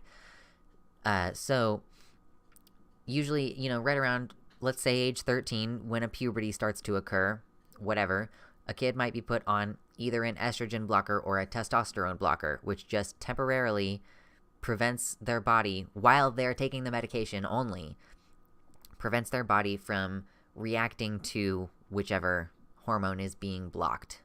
All it does is the medication binds up with the receptors in the body that normally interact with those hormones. So if your testosterone receptors are all gummed up with this other thing, then testosterone cannot bind to it and cause testosterone changes, androgenizing changes of puberty. So that's the appeal of puberty blockers for kids. The next step, typically, is hormones for kids, which is, like, you know, in my view, should be administered at the time that the kid would normally be experiencing cross-sex puberty, like, or would normally be experiencing their natal puberty, I should say. It just doesn't seem right to me to, like, force a kid to wait until they're, like, 17 to start going through puberty.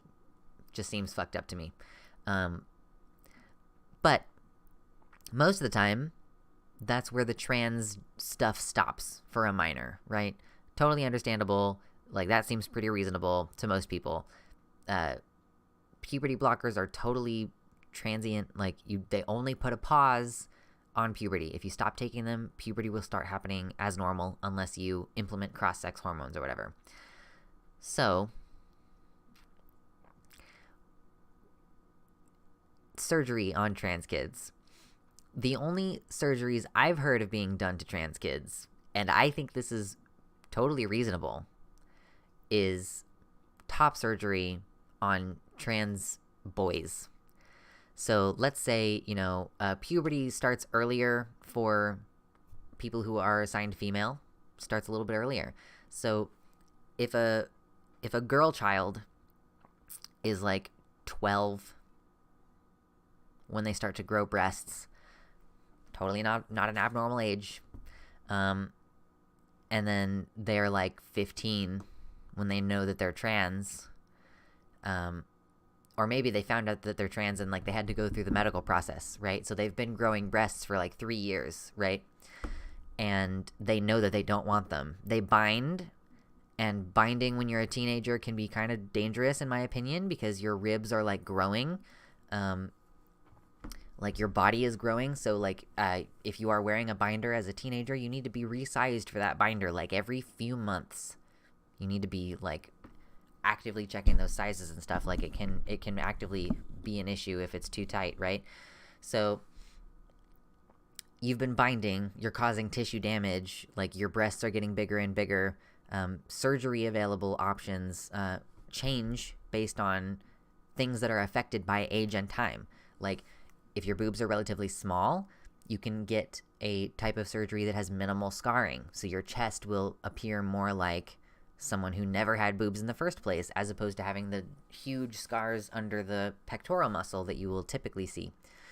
And skin elasticity also is a factor. Like the size of your chest and your skin elasticity are also factors in determining your ability to get these surgeries with fewer scarring. So with these trans boys, what they are doing is they're like getting on puberty blockers as soon as they can, but maybe they already have a little bit of breast development, like a little bit, but not enough to require a double mastectomy if they can get the surgery, right? So I have heard of age 16 and 17 getting breast removal, top surgery, because it can be time sensitive in that particular instance. Like, you know, Cops Hate Mo. I'm sure that if folks know my channel, probably know Cops Hate Mo. Mo could have had the type of surgeries that I was referencing, which have minimal scarring, and they also preserve sensation the better. Could have had that at a younger age, but because they're older now and they've been binding for years, that is just not an option for them anymore. And that's on like the public system in New Zealand where they live. It's just taken a long time for them to get approval and stuff, or you know, maybe they were not willing to push for it when they were the correct age for it because of all of these surrounding circumstances preventing them from, like, you know, because there is so much scaremongering around, like, oh no, you can't let an older teenager get a body augmentation, like or whatever. Like, we let kids get their ears pierced sometimes, we let kids get tattoos. Like, it's not outside of the realm of possibility for kids to make permanent decisions and have the ability to have autonomy enough to make those decisions with their parents and their like mental health professionals and stuff, right? That is all I've heard of, though, as far as trans kids getting surgeries. The only thing that I hear about is top surgery for trans boys. As I understand it, like, bottom surgery, first of all, like, bottom surgery is just takes a longer time to get through the approval process in a lot of times. So, like, you know, even if you started the process when you were 17, it might take a couple of years even for insurance approval to get going on that. I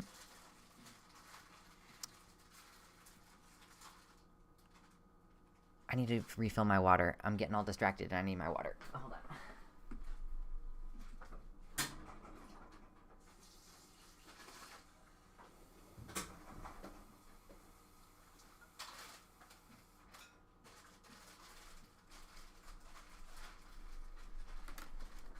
Okay. So,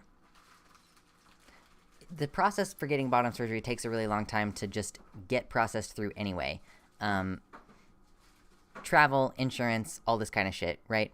In addition, my understanding is, like, you know, for trans girls, like, if they were started on puberty blockers before they ever started puberty, they would need to go on testosterone for a short period of time in order to have the appropriate development required to do, if they were going to be getting, like, the inversion style of surgery done. Like, you have to actually supplement growth in the first place. So, like, that would take additional time and planning. I think I learned that from Janet Mock. She's like a lifelong trans woman. Like her parents affirmed her as a little kid and everything. So, yes. So as far as trans kids, that's kind of the extent to which they would be exposed to the possibility of surgery, right? And I don't think it's unreasonable for a 16 or 17-year-old who has had breasts for several years and knows that they don't want to have them removed.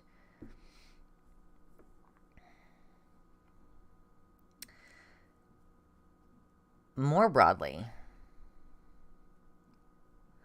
Circle Bird, you can get localized tea cream as well. You can only get localized tea cream from a compounding pharmacy, and I don't actually know how many compounding pharmacies make it. Like, it's just not commercially available anymore. But the reason that you would get localized tea cream is, there's two reasons. You could either get localized tea cream for bottom growth for, like, you were assigned male and you need this tissue to be used, or bottom growth because you were assigned female and you want to get metoidioplasty. So I guess, like, that's one of the areas that I wanted to delve into a little bit. I don't know if anybody has, like, any curiosity or questions about, like, types of surgery, but, like, I distinguish between metoidioplasty and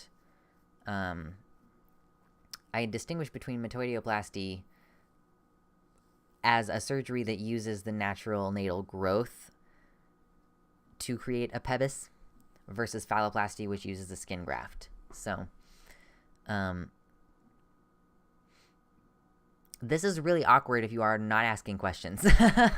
If we're not actually curious about this subject, though, I am very open to reacting to Jubilee instead, doing the trans men versus conservative men video, possibly. It's only 8 o'clock, you know, we still got at least, like, 2 hours. I'm not a big enough creator to do question and answer streams, I suppose. And I did do a big long video about this, but at one point.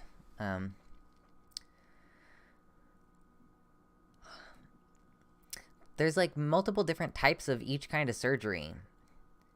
Except, I mean, I think, like, breast augmentation is fairly standardized, but, like, there's multiple different types of bottom surgery that result in a vagina, and there's multiple different types of bottom surgery that result in a penis. And,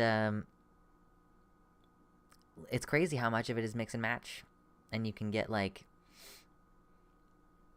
you can have, like, a mixture of different parts when you get done, you know? That's the fun part, too. It doesn't matter whether you started out one way or the other. If you want, you could end up with both sets of genitals at the end. Modern medicine is amazing. And people always say, like, oh, they're like, oh, I will wait to get a penis installed until they can just do a transplant. Like, first of all, if you get a penis transplant, have fun being on immunosuppressant drugs the rest of your life. Enjoy being immune compromised. And second of all, phalloplasty, and between phalloplasty and metoidioplasty, like, you could end up with a penis that can do all the things that you want it to be able to do, short of ejaculation. Like, some of them ooze liquid, but that's different than, like, you know, that's, like, the only thing you don't have, though. Like, you could still have, like, the kind that dribbles and is less exciting. That's what I'm planning on doing. Yeah, virtual girl, hell yeah. That's kind of what I'm planning on doing, basically. Like, I, you know, God gave me a dank-ass puss. And I plan on leaving it exactly the way that it is, and just having a skin graft taken from my arm here. And that would be the actual, like, shaft of the femur, and just, like, adding that to the situation that's presently existent, and nothing else. No other changes. No testicles, no removing anything that presently exists. That's the general vibe, the general idea. But I don't have a health insurance, even a little bit. So either I have to get health insurance or start saving up for surgery. And let me tell you, as a brand new baby streamer, I definitely don't make enough money to start planning for surgery by far yet. We will see. I'm like, give it a few months, maybe. We'll see.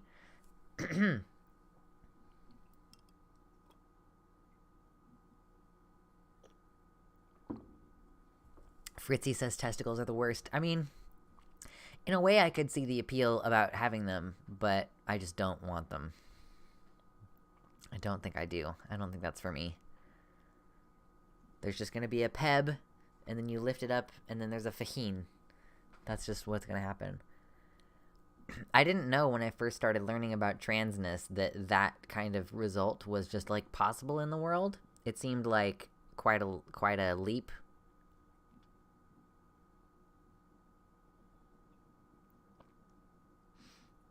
Okay, but a little bit off topic, but I'll take it. I've wondered about if I was hetero or bi for years, but I've recently realized that I'm heterosexual, but I am fully open and attracted to men romantically. Interesting. Yeah, we've talked about it a little bit, Gayfesh. I talked about it with her a little bit on Twitter, I think, because if you were born with a pubis, you can have a method of vaginoplasty called peritoneal pull-through, which is a penile preserving method. I don't know. I'm really not sure on the details of whether they can still preserve the testes. Because the idea, I think, is that if you want, like, a vulva, you would need to use the scrotum for that, but I'm not totally sure. Buddha continues their question and asks, is that legit? Am I? Would it be considered queer? Do I have a community? I guess I'm panromantic. And Gayfesh in the website chat says, biromantic. I'm far more sexually attracted to femmes, but I'm romantically attracted to anyone. So yes, Buddha, one of the fellow chatters has said that, yeah, you could consider that biromantic, or you could call it panromantic if you wanted to. But yes, Ela Devine, whether you were born with a penis or a vagina, you can have surgery that will result in you having both at the end. Despite the fact that I don't want to have testicles, I could have testicles and still preserve everything else. I mean, the only thing is that then the clitoris is just kind of by itself, and the labia have been, like, moved away to become the scrotum. Yeah. Those are some things that you can do. I mean, you are in actuality limited in size if you want it to not fall off.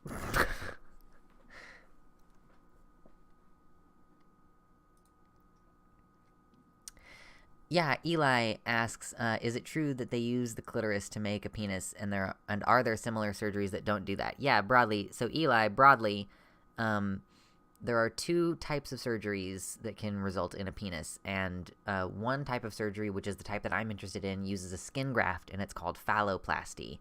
That just meaning, like, creating a phallus out of something else. So for the one that I'm looking into getting, it's a forearm flap that they take this, and then that, like, becomes the tube of the penis, and then you take, like, a partial skin graft off of your leg and put it back here so that there's not just no skin there, right? So you can get that. But separately, metoidioplasty is the other type of method. Metoidioplasty, or meta, uses the... Typically, when you go on... Typically, you will have already been on testosterone. So if you're on testosterone, it causes the clitoral tissue to grow bigger. And if it is of a size that is adequate, I don't know how big of a size that would necessarily be, because it would depend on your personal anatomy surrounding that area, but you can have that clitoris material, basically, like, it normally is, like, flat against your body like this, and even if it gets erect, it's, like, stuck here because of all these tendons and stuff, right? Like, there's all these tendons, like, holding it down, right? If you kind of remove these tendons and then like wrap some of this extra skin around it, it's a micro penis. Like, it's only as big as your clitoris can possibly get, which the biggest I've seen is like 3 or 4 inches, which is still pretty big, but that's pretty rare. You know, like that much like clitoral material, it's a possibility, very rarely, depending on your genetics, but that can be turned into, I've just seen it. It's rare. Maybe 3.5 is a better descriptor, but like, you know, not a small growth. And that is like the maximum though for a metoidioplasty. More likely you're looking at like 1 to 2 inches, right? Just depending on what growth you've had on bottom surgery, or what growth you've had on hormones, excuse me. And some people will like pump and they say that makes a difference. I don't actually think that makes a difference. Some people will get localized testosterone cream. I do believe that makes a difference, but it's hard to get a hold of. We got a lot of questions in the YouTube chat. I appreciate all the questions in the YouTube chat. Don't forget to like the stream if you are appreciating having your questions answered.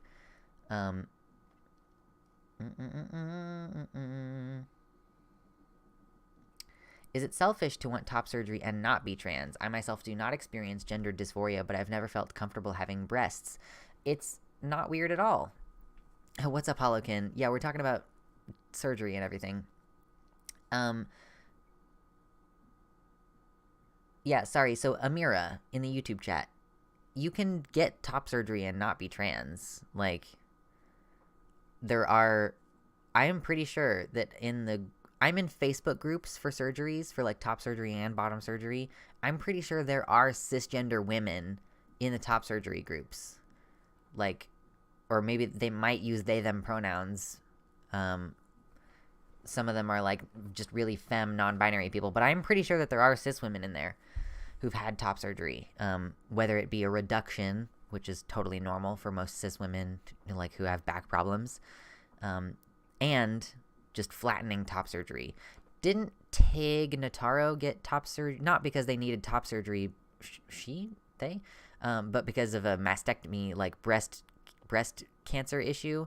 But Tig Notaro like does stand-up shows shirtless now, right? Yeah, so it's a breast cancer thing, but like as a like she hasn't had reconstructive surgery is the thing. It's usually normally like I had a friend who had breast cancer who had breast surgery to reinstall them afterward, you know?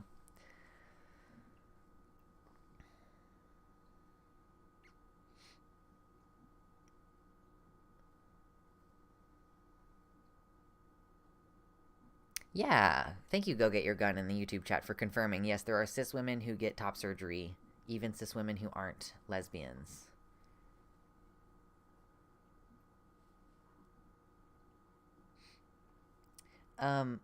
The forearm grafting is huge, like they are giant. I mean, it seems giant. Like, the thing is, like, the thing that you have to...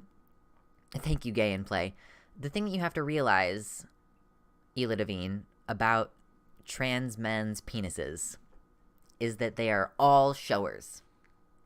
This is one of the big differences between metoidioplasty and phalloplasty. Metoidioplasty, because it's your original erectile tissue, it will change size and position based on blood flow. Like it can literally, like it will literally get smaller and bigger, right? With a phalloplasty penis, you are the same size all the time. And there are two different like ways of having erections, which change how your penis would interact, like when it's flaccid or hard, right? There's this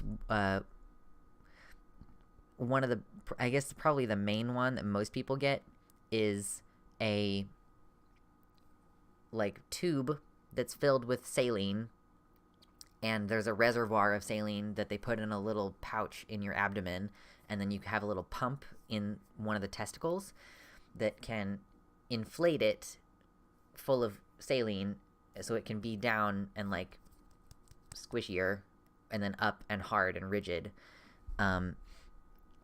It's still the same size whether it's up or down, though. Always the same size. And the other method is a semi-rigid rod, which does not have a mechanical component, does not have the testicle pump thing.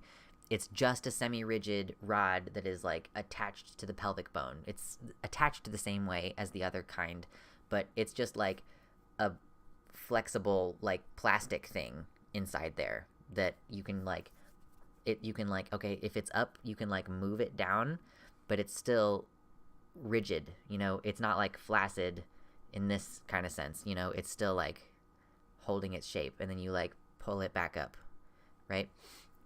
So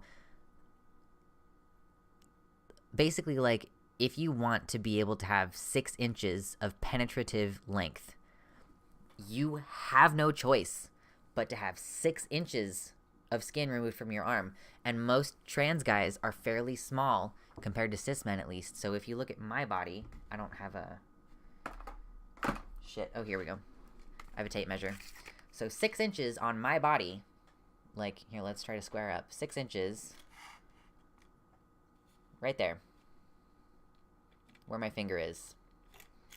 Let's shorten it up. 6 inches.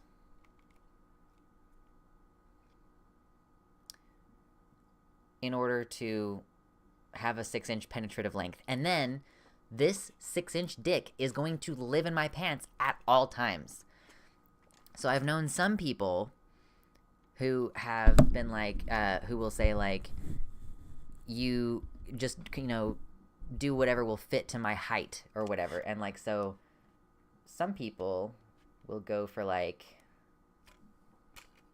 4.5 inches. You also have to be aware that you can lose length while you're healing. If you have scar tissue, yeah, Grayson, I mean, I feel like the title is pretty explicit about what we're talking about, Grayson. Yes, they are all showers. Every single phalloplasty penis is a shower. Yes, non-binary children can take puberty blockers if they're having dysphoria. It depends. Some non-binary people have dysphoria and some don't. As a person who has natural testes, the idea of having to squeeze one to get an erection is horrifying, LMAO. And here's the thing, you actually have to squeeze them kind of hard. Hold on. I will pull up a video for you, because actually, because of my deep involvement in this community for such a long time, I follow someone on Twitter from the Facebook groups that I met him in the Facebook groups, but he posted a series of videos earlier today, actually, about this subject. So here you can see this is like a 3-part thing. So normally there would only be like one of these cylinders probably. And you can see this is the saline bag where the saline just lives. And then this pump in his hand is the ball. That's where your testicle would be, right? And look at how hard he's squeezing it to get it to fill with saline. Inflatable pump.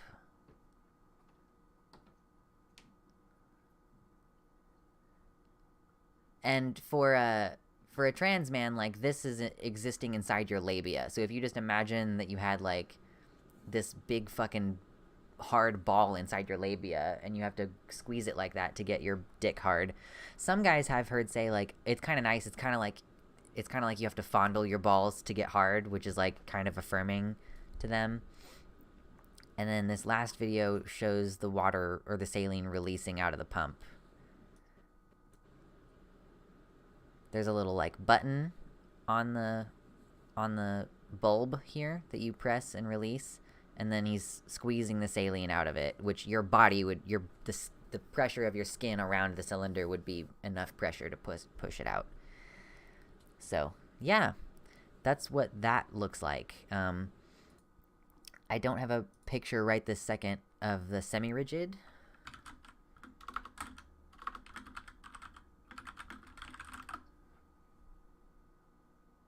Let's see if we can get a picture.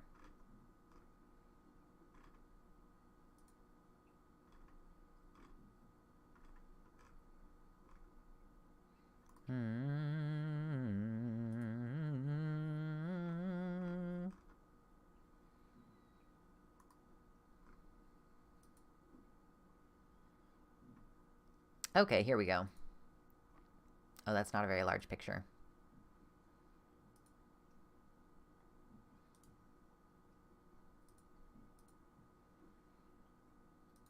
Okay, not a huge picture.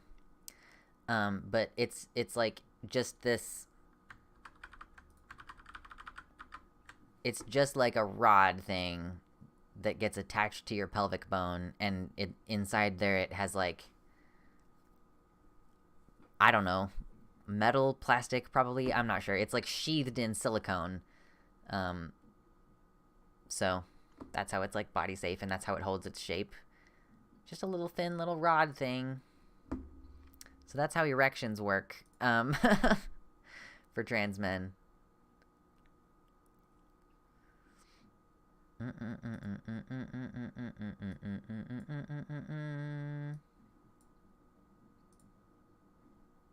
Just getting reset up over here. I think I need a third monitor. I think I definitely need a third monitor. Yeah, Gayfesh, I'm glad to be a grower. Having 6 inches filling up my shorts all day would get annoying, IMO. Yeah, exactly. 6 inches, yeah, above the cis male average. I want to catch up a little bit on YouTube questions before they get too far away. Is it normal to be nervous for a top surgery consultation? Bran, it is totally normal to be nervous for top surgery consultation, especially like you have to show the chest that you're dysphoric about to a person who is like a stranger to you. Yeah, like it's totally normal to be nervous. I would recommend watching, if you haven't watched like Ash Hardell's videos in the lead up to their top surgery, because one of the things that they covered in that video was that like they had to take pictures of their chest to send to the surgeon because it was like they had to fly several states away to get there. And like they filmed them taking the photos to send to the surgeon, and like you could see how uncomfortable it made them, you know? Noah Fintz, who's another trans man YouTuber, you know, he was like, I've never let anyone see my chest except for my surgeon. You know, nobody saw my chest except for my surgeon. So that's totally normal. Totally normal to be nervous.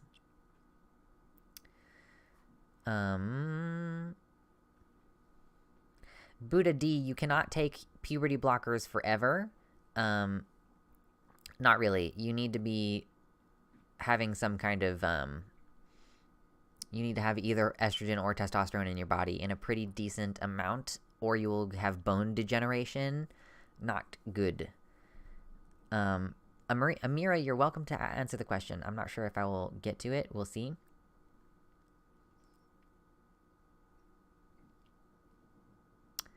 Yeah, Go Get Your Gun says, I didn't have to take photos because my surgeon was local, but it was still weird to show my chest to a stranger.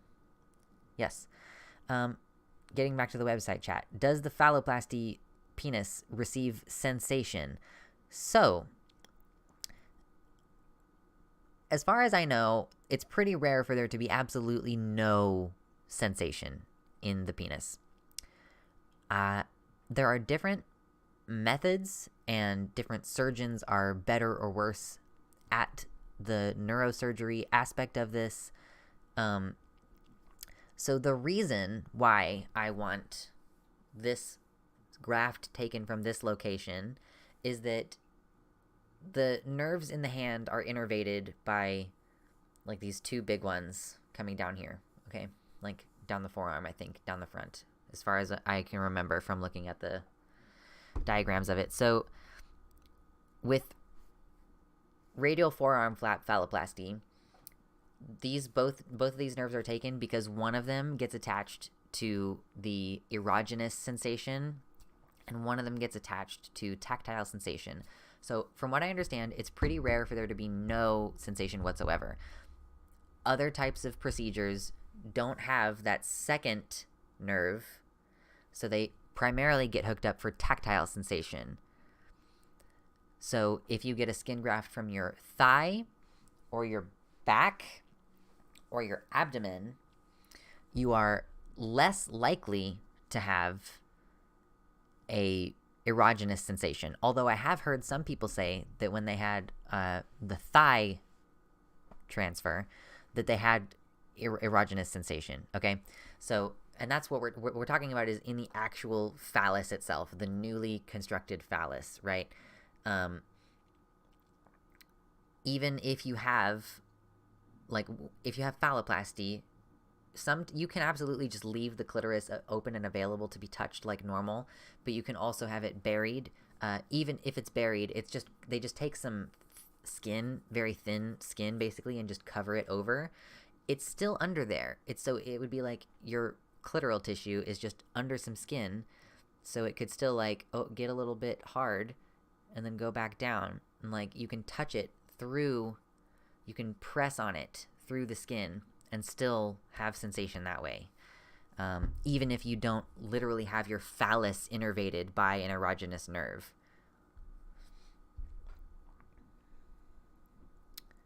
Lord have mercy. I'm glad that we're starting to pick up on these questions because I like talking about this.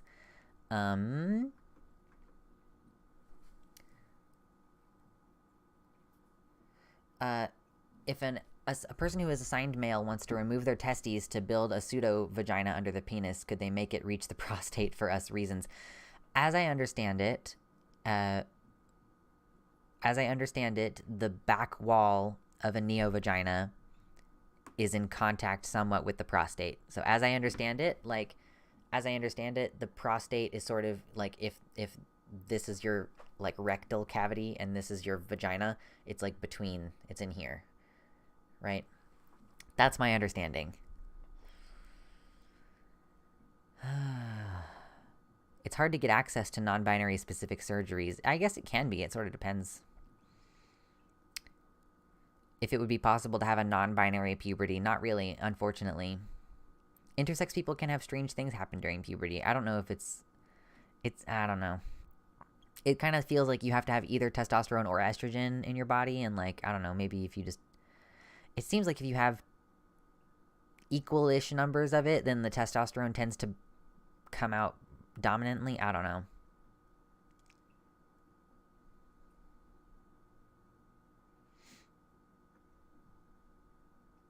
Just catching up on chat. Does the clitoris end up at the tip of the neopenis, not in a phalloplasty? It would, like I said, the clitoris would just stay where it is, which is usually kind of behind the testicles. Whether it's covered up or not, it'll just stay down there. It is not like penile inversion surgery where the glans head of the penis is turned into the clitoris. Not the same. Okay, catching up on YouTube chat a little bit now. I'm always dysphoric about my chest, but I'm scared I'll regret top surgery because my highly noticeable dysphoria and signs didn't come around until 16. Is that normal? Stars still dreaming. I did not know that I was trans until I was 14 or 15 at all. And I've been persistent for 13 years. It's fairly normal for people to not notice until you are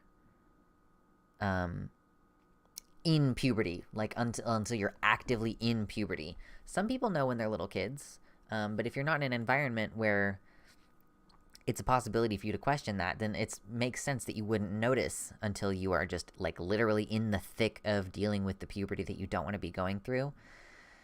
So I think that's normal to have that.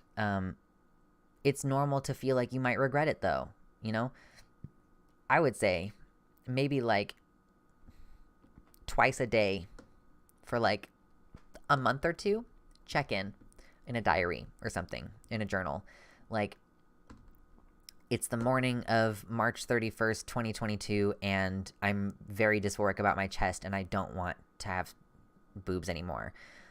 Same thing in the evening. Or literally just checking in with how you're feeling with it every day. Or today I wore a pretty dress and I liked having boobs for about an hour.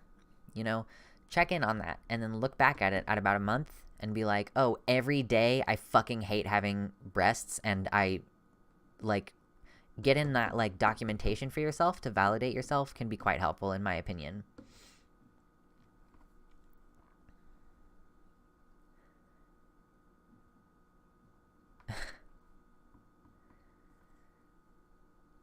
We haven't talked about top surgery a whole lot, and I'm open to circling back on stuff that I've already talked about, Kimber. I'm not really worried about it.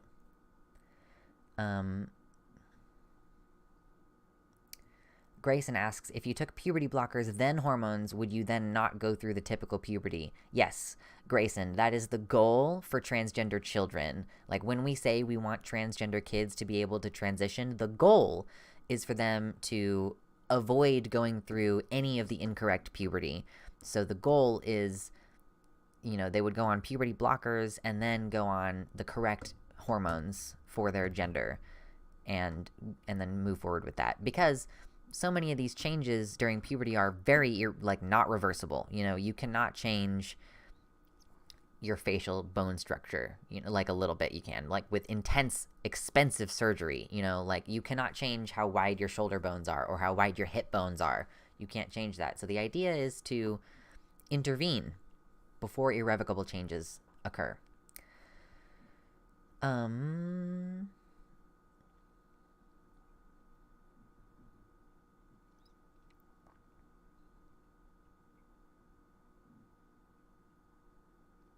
It's harder for non-binary people to get their medical transition covered by insurance. I was afraid my insurance wasn't going to cover my surgery if I didn't go on T. I believe you cannot get bottom surgery unless you are on T. It depends on your insurance company. And even if your insurance company has a requirement, you still might be able to get one of your doctors to basically say, testosterone is contraindicated for this patient. Like, for example, they could say, they don't have to go into detail. They could just say this is contraindicated for this patient, which is to say that your doctor can say, I don't know, for example, my patient has a history of mental health problems that we have determined medically would be exacerbated by hormone treatment. So hormone treatment is contraindicated for this patient. However, they still require this surgery. It's not easy. Not arguing that it's easy. I'm just saying it's possible. And Bran, there is a distinction between the surgeon having the requirement and the insurance having the requirement. I think surgeons really only have the requirements because of insurance or because of liability, Well, it's not easy to get any of these surgeries, God damn it, Malcolm is a trans man that I know who, it has been postponed on phalloplasty for several years because of stupid insurance shit, and he's a trans man, I don't think it is significantly more difficult for non-binary people. I think these are all equally stupid,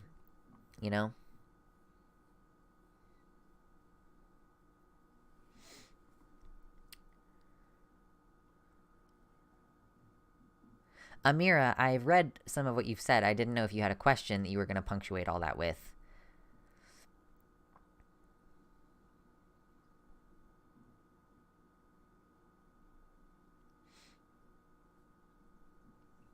Eli says, I realized I'm non-binary in 2019 when I was 21. Plenty of people don't realize their transness in the childhood and teen years. That's true.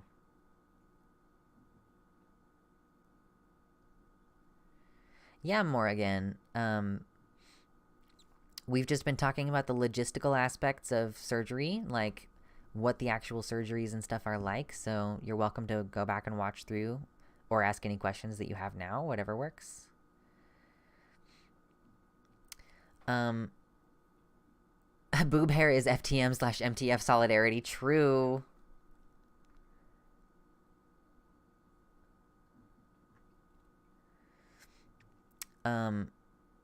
Gay in Play says, if I remember correctly, the surgery I want is considered mostly a fetish surgery by the people who practice it, which means everything is a lot more on the DL and harder to talk about or get access to if you don't already know names. I'm fascinated, Gay in Play. Oh, wow, I'm fascinated, and my interest is quite piqued.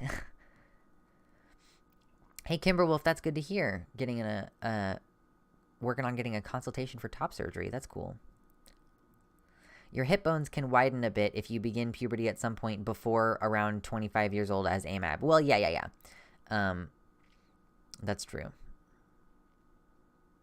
Usually the AGAB puberty has to at least start briefly before blockers can be prescribed. Yeah, there's like different phases of puberty, and they wait until you have a certain one because of your cognitive development, I believe. So trans men who go on blockers often get the keyhole top surgery. Yeah, it could be like it's a small enough amount of breast tissue that you could honestly just ignore it. Like I don't know if anybody here is a Ty Turner, which Ty Turner has been in my chat once before. I think people got very excited about him being here, so I haven't seen him since that one time, unfortunately. But we like Ty. We love Ty Turner. And we like Christy, his fiance. Christy is also really cool. But Ty has not had top surgery. And because he's so muscular, just kind of doesn't seem like he needs to have top surgery. I'm sure he might someday still, but you can just have like A or B cup boobs and have big enough pecs that the boobs don't look like very out of place, you know? Kimberwolf says I threatened legal action to get my tea because California. Gay and play, I'd have to travel for the surgery I want, and there's almost zero chance of insurance covering it. Those barriers to entry alone are enough to ward me off trying. Yeah, Technetium, all of this is US dependent. I'm in the United States. I don't want tits, but I don't want masculinizing top surgery. IDK, how to explain that to a surgeon. Kimberwolf, have you ever heard of Dr. Mosser? Full nullification with a sensate patch. Oh, that's pretty cool. Why would that be considered, like, a fetish surgery? I don't understand. You want a nullification, but to still be able to come. Like, if you were to get a vaginoplasty, it would be like, I want a vagina and also preferably to still be able to come.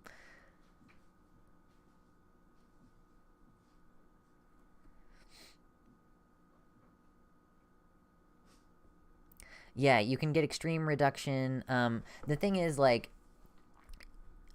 you can also just get, like, top surgery that has, like, feminine nipple placement.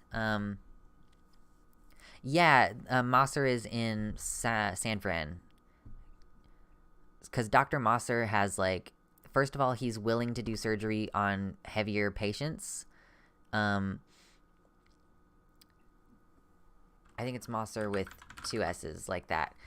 And he does, like, feminine nipple placement, or, like, bigger nipples, like, bigger areola.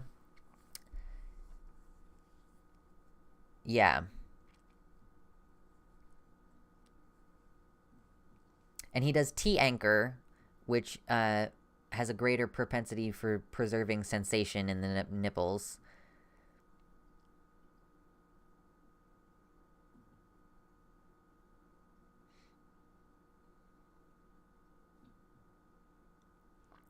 Yeah, Gay in Play says, it's not too different from a standard MTF surgery, but no hole, and they bury the clitoris under the skin. I've heard people get real good results from it, but it's very much a fly halfway across the country and hope to bring it up in person in consultation kind of thing. From what I understand, the posts I've read about people who've gotten it, a lot of the surgeons that do it are more generally about open body modification / sexual freedom, and that means they're very blind to the trans side of things. Some of that material is a few years old, though, so maybe that's getting better. Yeah. Possibly. That's really interesting.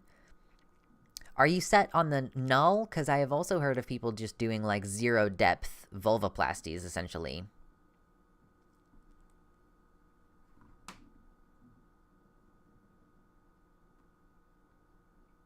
My current nips are like 3 to 4 inches across. Wowza. Lumiru talked about going to a breast reduction surgeon for a radical reduction, but being referred to a top surgeon instead, as the technique ends up being more similar to some top surgery than a typical reduction. Yeah. I'm interested. I don't think I've ever seen Lumiru talk about their surgery results. I mean, they just look like a smaller chested cute femme now. Like, I'm sure that it was overwhelming before with how big their chest was. I don't really notice them posting pictures in a binder that often. I don't really bind anymore either, though, so I have absolutely no room to talk about that. Got no interest in the cosmetic of a goober. Fair enough.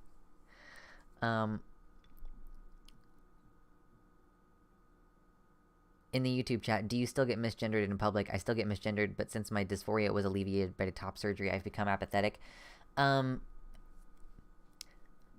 I sound like this and I wear a mask every time I go outside of my house, so no, I don't really get misgendered.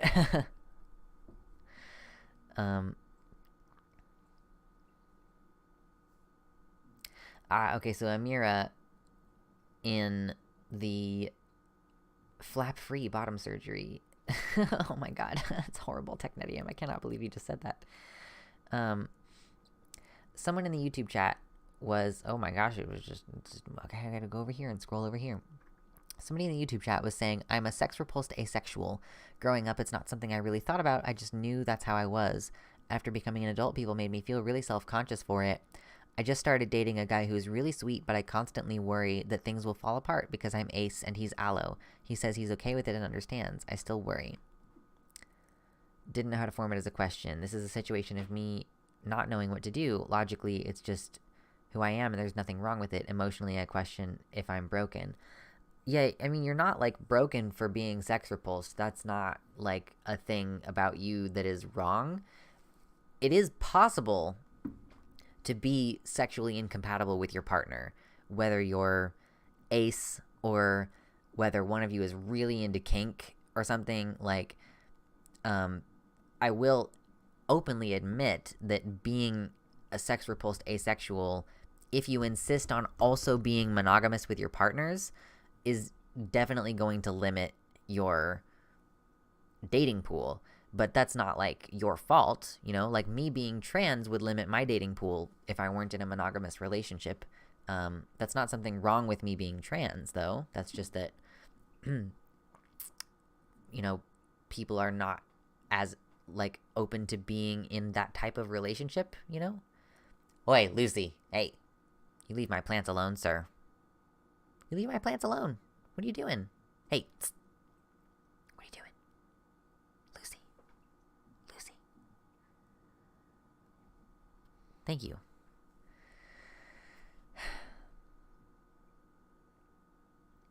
True, Kimberwolf, true. Sensith in YouTube chat says, I have my bottom surgery in July, first part 0 depth vulvoplasty, then 6 months later they do the cavity with a peritoneal graft in a second procedure. Oh, so you're basically having peritoneal pull-through after having a vulvoplasty? That's pretty cool. I've never heard of that before. That's cool, though. My doc described part 2 as an abdominal incision that feels like you lost a knife fight. I saw a Tumblr post a while ago that was like, it was basically like a surgeon saying, like, you're gonna feel like you lost a knife fight, and you did, against me. Like, the surgeon was like, you just lost a knife fight versus me.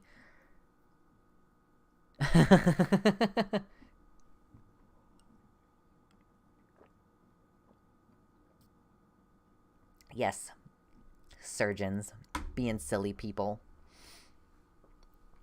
Excited but nervous. Sensith, I think that's pretty much how everyone feels when they're going into surgery.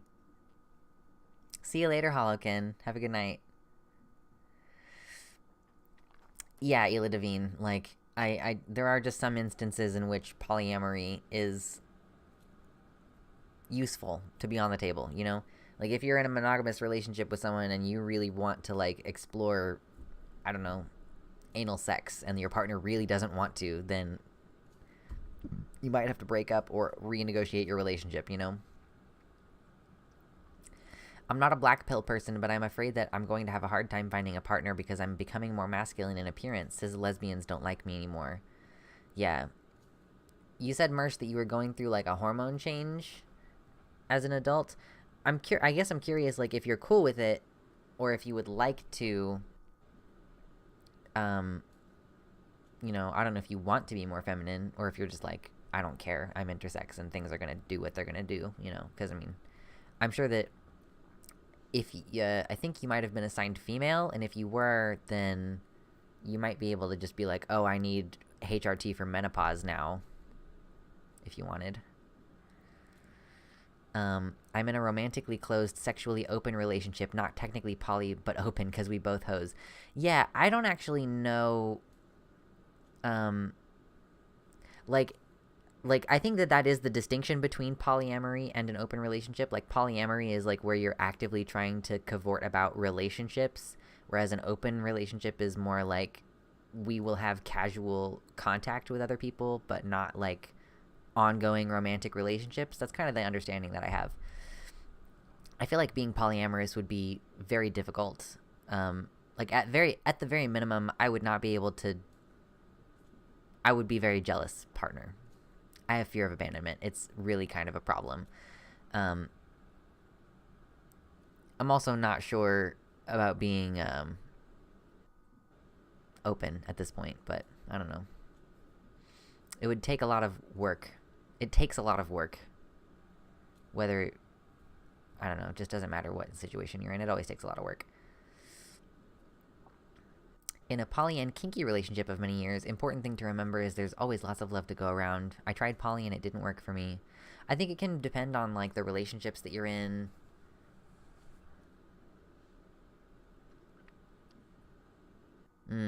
Yeah, Mersh, I could see that potentially being a promotion and an attempt to get out of the public.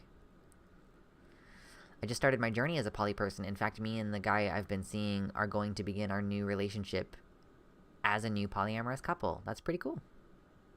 I was poly for a decade before I realized it wasn't for me. Yeah, I definitely, I don't know. It's a complicated thing for me. Morrigan asks, how do you do surgery aftercare if you know you'd be by yourself? You don't do that. I'm sorry. Like, you should not be trying to take care of yourself after top surgery.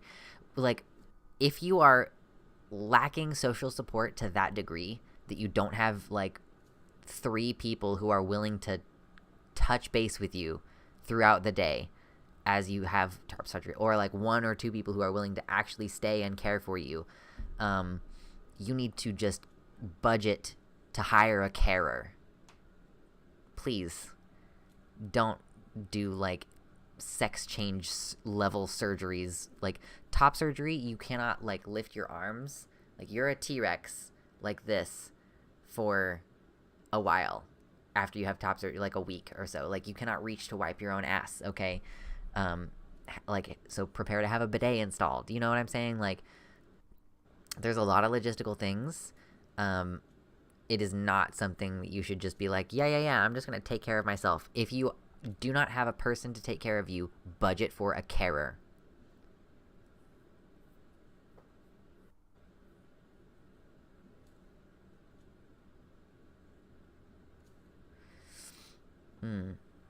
Have you heard of the proposed use of SERMs, a medication usually used for breast cancer and postmenopausal women as a form of non-binary feminizing HRT?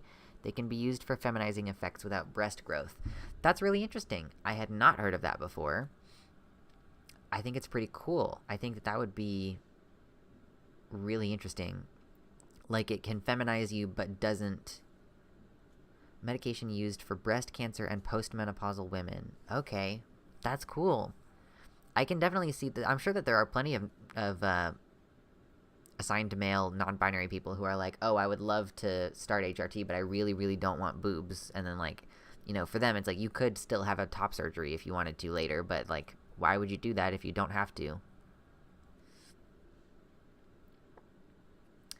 Jealousy is something you have to keep measured. It's important to remember love isn't purely transactional, and being in love with multiple people does not split that love between them. Yeah, it's, like, one thing to, like, know that on a reasonable level, and it's another to, like, have, like, a deeply ingrained fear that, you as a person who is like a femme in a relationship with a straight guy will inevitably be replaced by an emotionally stable cis woman. I don't know if I will ever stop feeling that way. I don't feel very secure. Being totally honest. So, yeah, I was already being called it on an unauthorized student website years ago before my body started changing. That's really frustrating, Mersh. I'm sorry to hear that. I don't want to talk shit, but some poly people kind of suck, lol, and don't have the energy to figure out who's going to be toxic. I'm also super introverted, but also need a lot of attention. Yeah, definitely, like, some poly people are just, like, really pushy. They're just very, very pushy.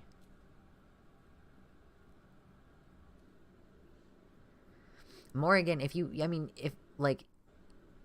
the surgery is far enough away, then you could potentially have lots of time to meet folks. And like, depending on where you're going for the surgery, like, if any of you are going to pursue a surgery in Baltimore, if you're going to Johns Hopkins, which is highly known for their surgery outcomes, at least I have heard different stories about their bedside manner. Baltimore has a thriving queer community. You can make friends in the local area that you're going to be staying at, and potentially like be able to have someone to stay with. I think that's what happened with one of the trans people that I know who had bottom surgery in Baltimore. Like, they just stayed with queer people who lived there.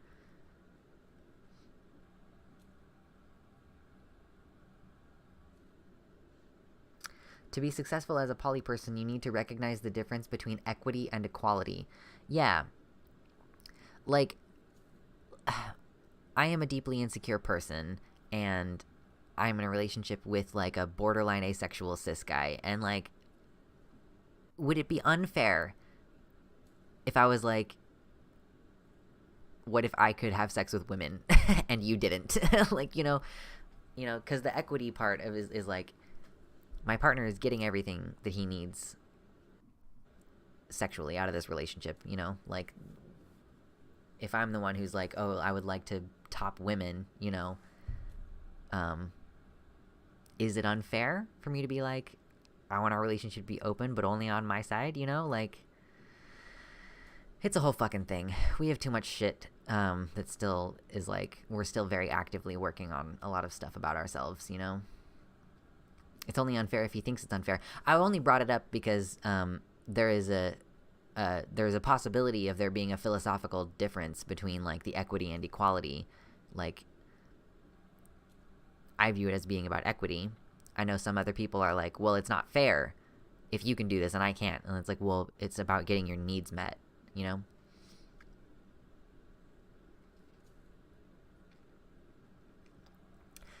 Our heads are our own worst enemies. Can confirm that as someone with abandonment issues, it can be touch and go sometimes, but my polycule has grown tight-knit over the years, and I've gotten good at navigating the turbulence. That's good to hear.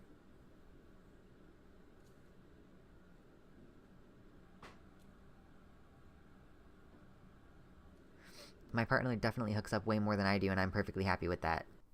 Yeah, and to be fair, like, there was a little bit of an issue when we were both openly dating, because he is a conventionally attractive cis man, and we were both interested in women, that he just got women, and it was very frustrating for me.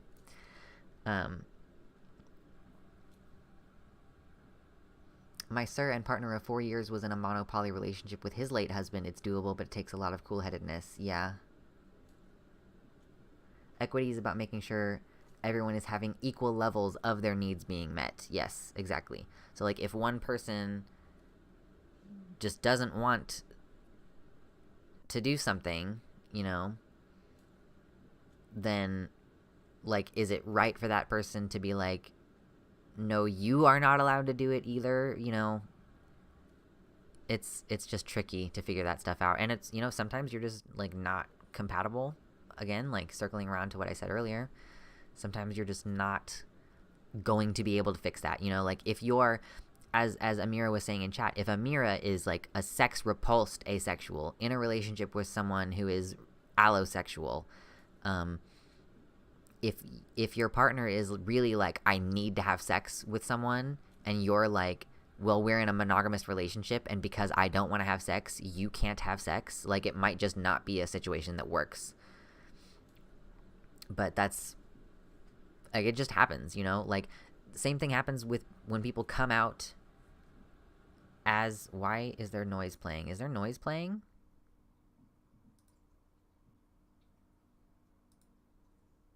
Do I have noise somewhere? Oh, it's just still playing this video on Twitter. I saw the little, like, background noise on the desktop audio. Goodness gracious. So yeah, it's just if you're a trans person who is dating someone and they're just not attracted to your target gender, like it just might not work out. Similarly, hey Luce.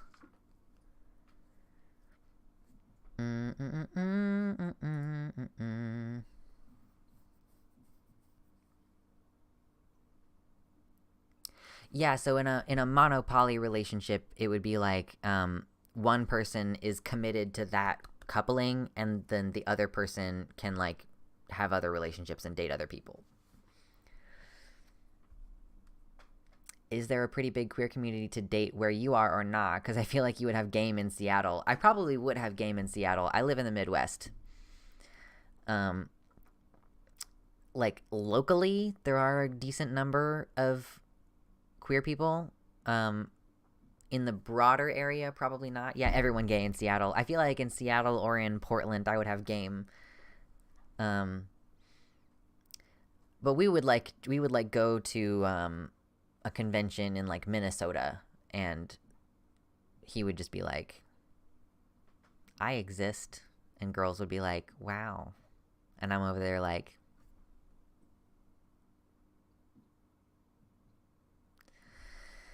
very frustrating.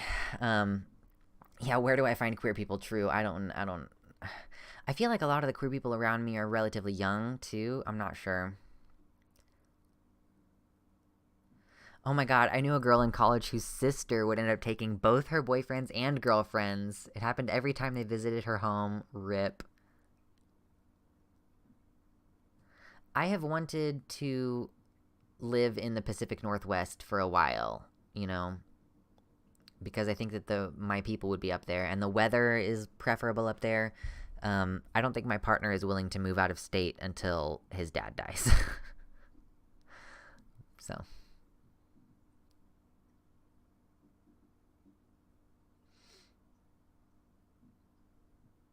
good night, Buddha. Thank you for stopping in.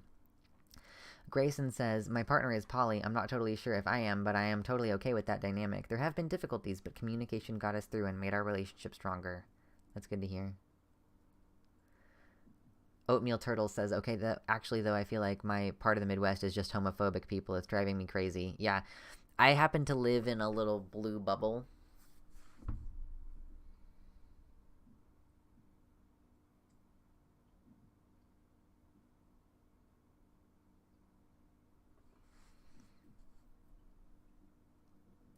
Oh, yeah. The weather is great, but you gotta make sure to pick up an AC unit yourself because houses weren't built with them, and we get hot summers now thanks to global warming. Yeah, that was scary. Wasn't it like 104 degrees or something in Seattle this year? Like, that's wild.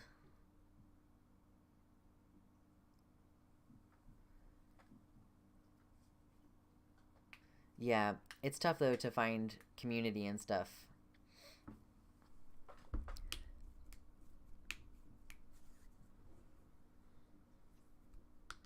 I don't even see other gay people. I feel like my area was blue when I was younger, but as an adult, I feel very isolated.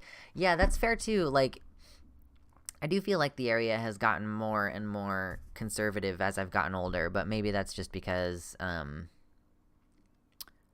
not sure. I don't know if that's just because I'm older and I notice that more now, or if genuinely it is less progressive here. Intention's nasty. Hello. I've never had AC. Then again, it doesn't get that hot. Just too hot for me personally. Yeah. I mean, where I live, it gets really fucking hot in the summers, but we also have like air conditioning, so not huge. I was like, I'm staying in the basement with my AC. True. Yeah, I was kind of like really upset and disappointed actually when that heat wave happened because I was like, oh, there's nowhere safe. There's nowhere safe left. We're all gonna die. We're all gonna die. We're all gonna die. Um, I've definitely had some feelings about global warming over the last year that have gotten more intense. Um, Ironically, Charlottesville is a good queer space in Virginia. Sadly, lots of places like leather bars or traditional gay bars have shut down over the thing. My sir owns a brick from the Atlanta Eagle, an historic S&M club that was torn down a little while ago. Oh, wow. We're all gonna cook like a bunch of gay lobsters. It's true. Oh yeah, true. People moving out could contribute to it being more conservative.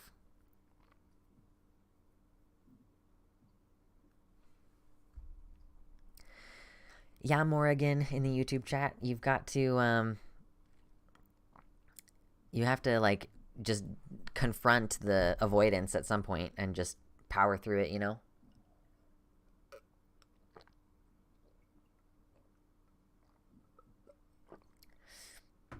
It's interesting watching the demos change. Like, it seems like some places are getting less progressive and some places are more progressive.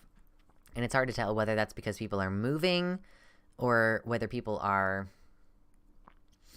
um,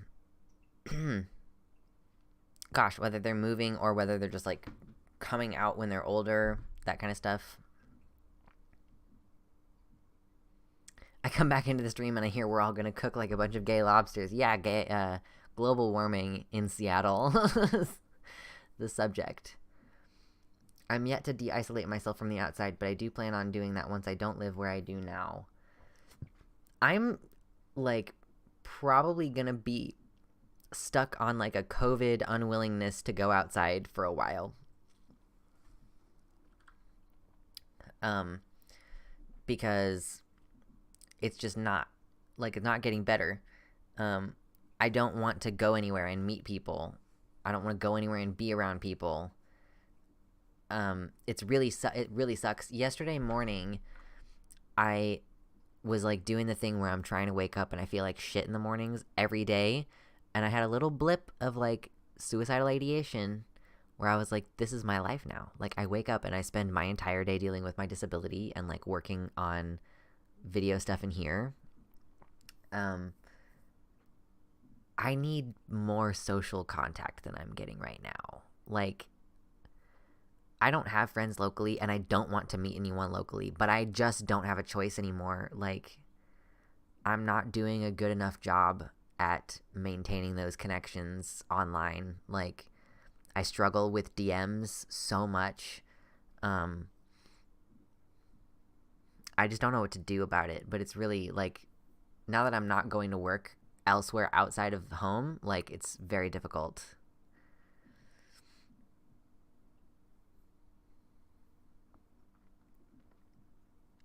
People aren't really leaving San Fran, maybe moving to Oakland, but the reason spaces close is because rent is too high. Yeah, it's true. What are you talking about? My phone just keeps making noises. Online friends can only help so much too. Yeah, oatmeal turtles. Yeah, I mean, like, if I had online friends that I like called and talked to more often, maybe that would help. Maybe I just need to be more proactive about that. I'm just not good at do I have like, who do I have a relationship with right now that I would be like, hey, do you mind like if we called while I'm like doing chores? Like, I want company while I'm doing chores. Like, I don't know anyone at that level of familiarity that either I'm comfortable or that they would be comfortable with that. So many anti-vaxxers and QAnons near me. Sorry, Technetium. The silver lining is that Washington numbers are not terrible for COVID, but still. I think my local government did a pretty good job of getting people vaccinated in the first place, so like the local levels have stayed pretty low.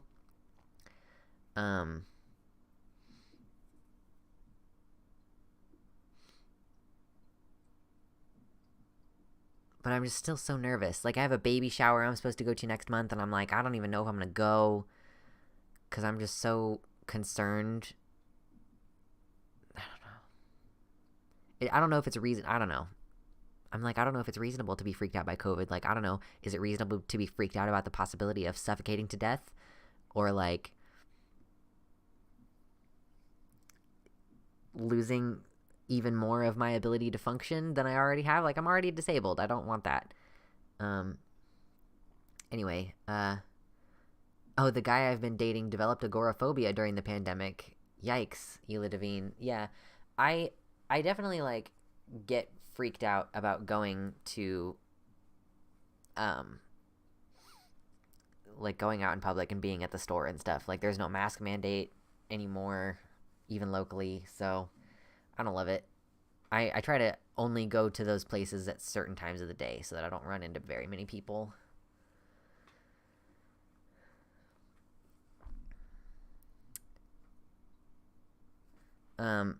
Yeah, I'm part of the, I'm definitely, like, intentions nasty what you mentioned about the Discord. Like, one of my mods was just talking to me today about, like, what are some of our plans for my new Discord server, and I really do want to, like,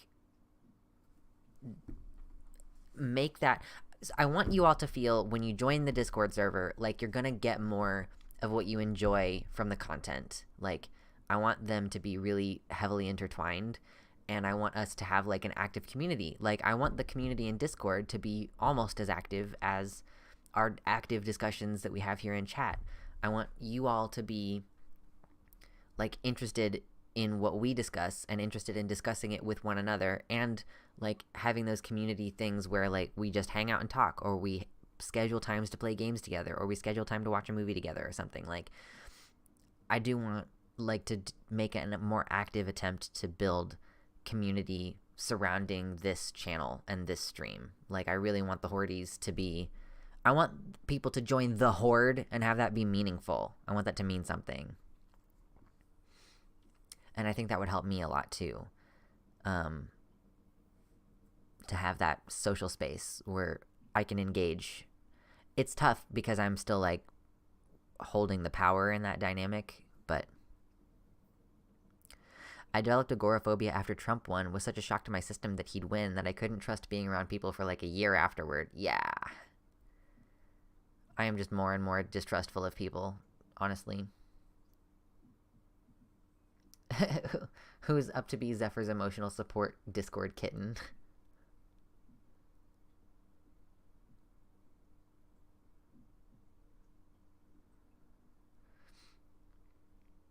I had an ex who became hikikomori. Hikikomori. I've never heard that term before, but that's cool. That's, like, an actual Japanese term for a certain type of hermit. That's cool. Even coming on and chatting today after watching for years is kind of a lot. Yeah, I mean, Gay and Play, like, now is the time to join the Discord while it's still relatively small and slow. Get in now, get comfy with, like, a select group of people now, and then you'll be a fixture in the server and no one will be able to kick you out or get mad at you because you've been there for too long, you know? Yes, I am trying to consciously create community. My Discord server before was just so disconnected from me as a creator, which, like, I wanted it to be a space where people could get more general support and not be limited to me, but this time I feel differently. I still want people to be able to get support for their gender's issues and stuff, but it's not,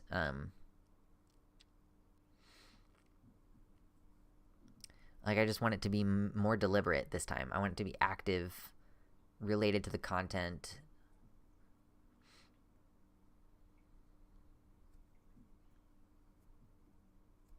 Yeah, hikikomori is something I'll have to look into.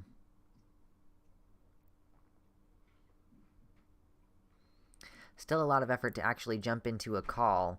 Yeah, that's true. Like, the getting into a call part can be kind of tough. I mean, for me in my own Discord server, it's never going to be in it. The only reason it might be annoying is because, like, I don't want people to be like, oh my gosh, Luxander's here. Like, you know, like, if we can avoid that, that would be preferable. I want to be able to come in and have it be not a big deal. Yes, you better join up in the Discord before it gets too big. Yes. Gay and Play, what I've realized, and maybe you will resonate with this, I am an extrovert with trauma. I'm not an introvert. I'm not actually an introvert. I am an extrovert, but I have trauma and trust issues. I need people, though. Like, I crave, like, I want to go to a convention or I want to go to a concert. Like, I don't want to go do those things because I don't want to die, but I want that kind of contact. Like, my therapist and I were trying to figure out, like, prolonged exposure type stuff, like how you can do that.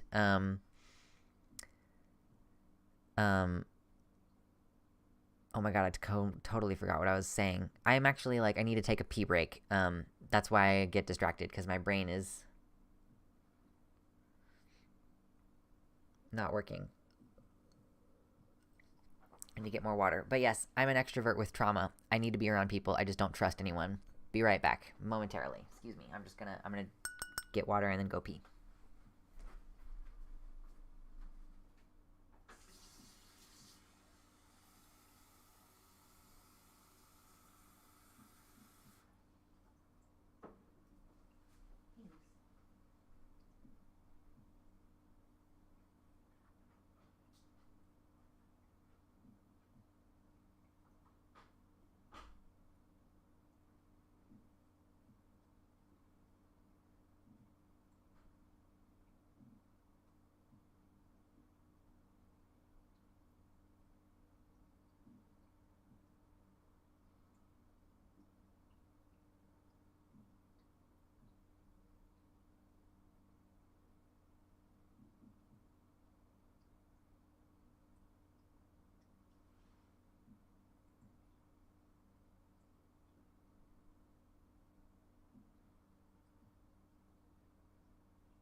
Okay, I'm back now. Morrigan, I don't know why you went through and deleted all your messages.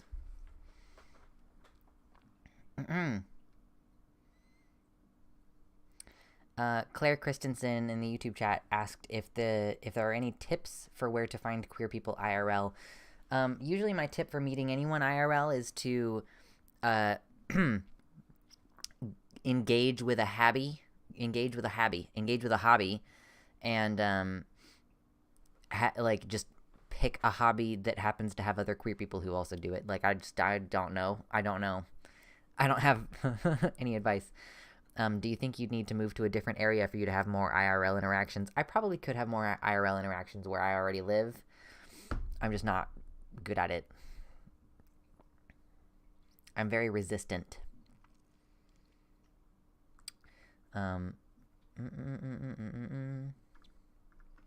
Just scrolling back up a little bit because I saw a gay fesh said something I wanted to respond to.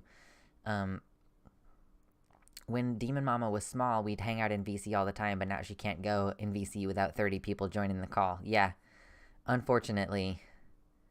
Having public VCs, it is possible to just join in on sometimes feels lower pressure than actually calling someone. Yes, that's kind of how I feel. I feel like lower pressure rap session with like multiple people, and that makes me feel better. Yeah, what I was trying to say earlier, when my therapist and I were trying to figure out what to do for prolonged exposure, she was like, or like trying to figure out my social anxiety or whatever. She was like, well, what about if you went to dinner with 2 people? And I'm like, that sounds like a fucking nightmare. And she was like, what if you went to dinner with 10 people? I'm like, oh, that sounds good. Like, that sounds doable. Yeah, yeah, yeah. Like, I would do well in a dinner with 10 people. Not because of COVID, but because of, like, the thing about being in a group is that you can assert yourself and take, you can assert yourself and take the stage for a moment, and then you can fall back in the conversation.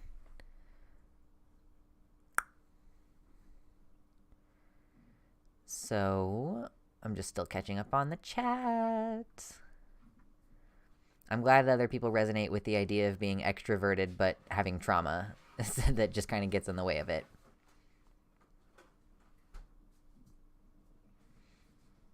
Yeah, it is funny seeing like 4 people join the Discord after we talk about it. Blue Spectra, what you should learn from that is that calls to action work. Have you liked the stream yet?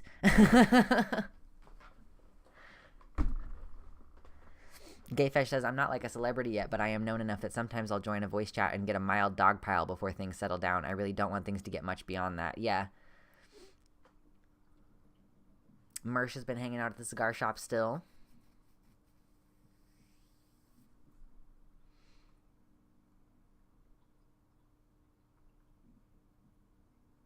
LGBT centers often set up social groups. Yeah, if you live somewhere that has an LGBT center, that could be useful. Hello, Claire the Egg. Welcome, welcome.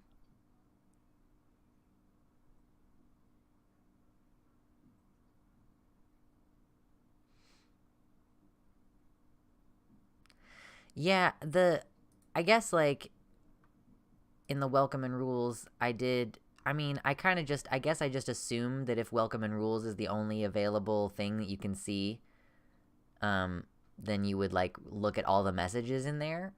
I guess that's just my assumption. I guess my assumption when you join a Discord server is that the first thing you do is you look at the rules page and actually read them.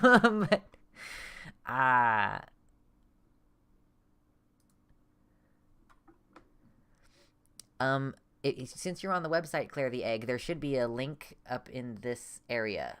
Somewhere over here, maybe closer to this side or maybe closer to this side. Up in the header links, there is a link. And there should be a link if you're on the YouTube page in the YouTube description. I used to go to a music circle night at the local queer center. That would be cool.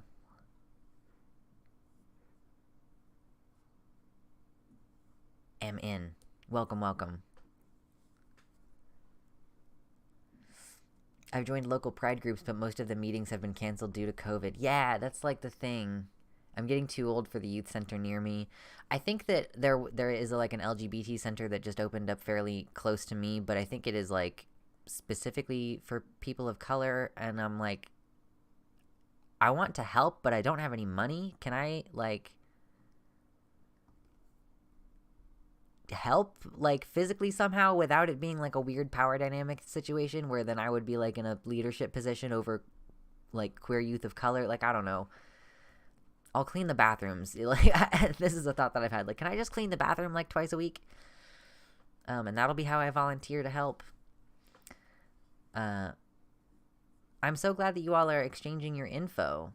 This is exactly what I mean. Like, this is what I want. I want you all to be, like, actively friends with each other.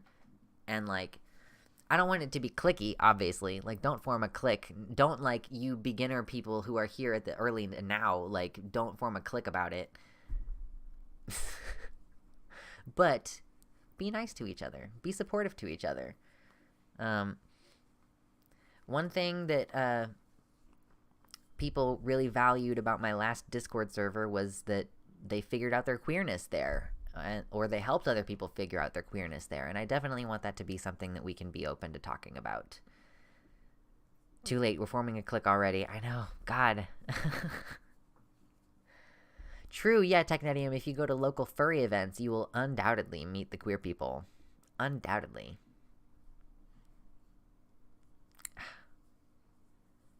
How dare you with your clique forming.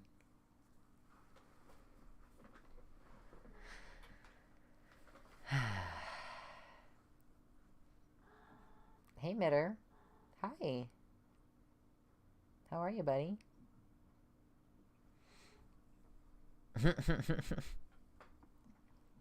So I guess we do have some advice for how to meet other queer people.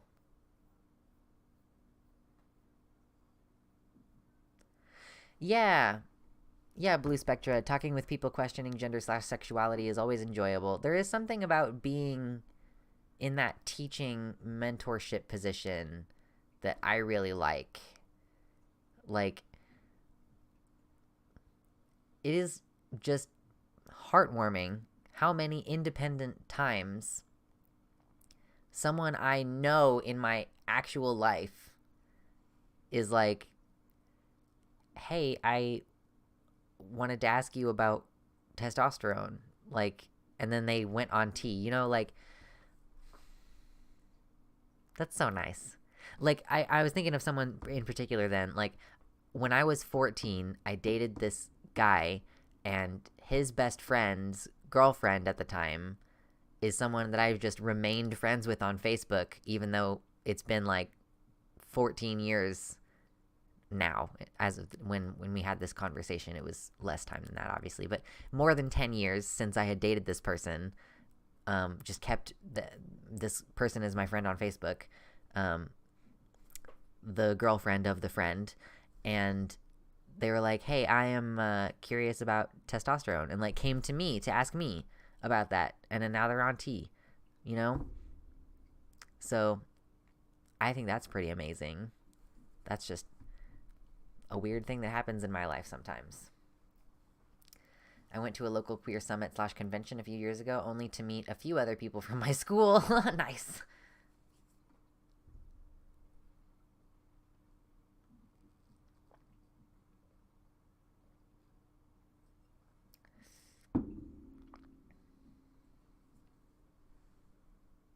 Gameplay. Playing Cards Against Humanity with queers from every age group was a trip, though. That's what every clique would come together to do. I don't think I could play Cards Against Humanity with fellow queers anymore. Like, the last time I played Cards Against Humanity with fellow queers, there was a, like, feel free to just discard offensive cards thing, and it was, like, a difficult game to play. With, the SJW stuff. No worries, Kimberwolf. We are working on getting the mobile site to a more functional place, so thank you for bearing with us. I think if you just go to luxander.net/chat/static, it might be easier for you to interact with the chat. Yeah, testosterone. Cards Against Humanity has a gay expansion pack, but a lot of it is just edgy for the sake of edgy. I mean, that's kind of what Cards Against Humanity always was, wasn't it? Hi, Mitter. Hello. Hello. It's getting to be about that time.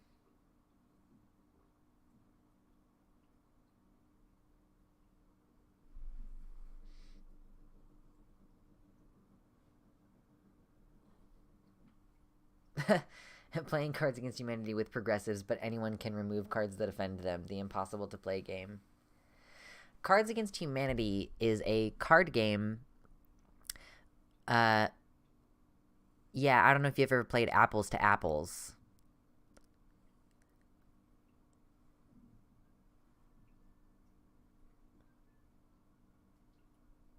Okay, so you take turns presenting a question, and the questions are or like the prompt is on a black card, and it'll say something like, my day was ruined when blank, and then everyone else has a hand of white cards with responses on them, and then everyone plays a response, and the person who played the black card chooses the funniest response, and it's supposed to be anonymized. You're supposed to like mix up the white cards so you don't know who played what. So in Cards Against Humanity, the cards and the response cards are like off color, not PC jokes. Like, a bigger, blacker dick is one of the white cards that you can respond with, you know? So I feel like we've evolved past the need for Cards Against Humanity when it comes to improv games. Every mainline Jackbox game, Quiplash, Job, etc., does that whole shtick so much better. Gay in Play, I don't like Jackbox games because they just feel really, like, the narration feels really hostile. And I don't know if that's just me, but it feels to me like it's kind of just making fun of everybody who's playing for playing, and I don't love that. Daniel Radcliffe's Juicy Asshole is a good card, true.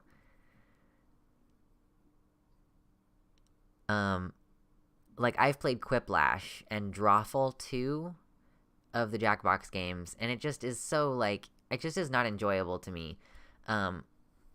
Plus, they're a little bit too controlled, you know? But they also require you to, like, have a video game. Like, you know, I would like to have card games that are just card games. The main card game I've ever played with queer people has been Magic the Gathering. There are so many trans femmes who play Magic the Gathering. I don't anymore as much, but yeah. Yeah, my partner and I have, like, 7 or 8 decks that are all, like, tuned to be roughly equal to each other. So you can just grab any 2 decks and play them versus and be able to roughly... Because there's power creep in Magic the Gathering. Yeah, I want to get into Magic the Gathering, but I have a job. I definitely can't afford to be into Magic the Gathering.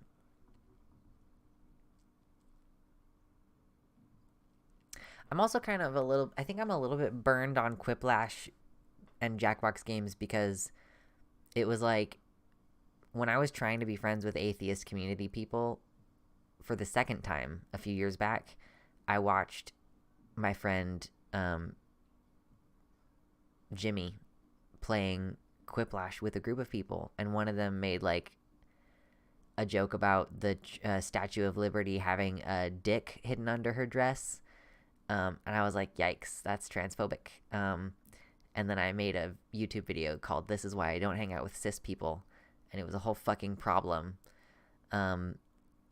So I just also feel like that's just kind of ruined it for me a little bit. I just think Cards Against Humanity is inherently flawed because if you don't jive with its mediocre sense of humor, it's just not very fun. Oh yeah, I know, I agree with that, totally. I'm not saying that Cards Against Humanity is the correct format. I'm just saying I don't love Quiplash either. I haven't played Magic the Gathering in like a decade, but I still carry decks in my car in case I ever get challenged. Gotta stay prepared. That's funny. The Palm Top Tiger, thanks for coming in and hanging out. I see you have a new account. You should play Spirit Island, a co-op board game where everyone plays as a deity trying to fight back against colonizers coming to colonize and kill off your indigenous people. That's really cool. A co-op board game. I'll write it down to look at later.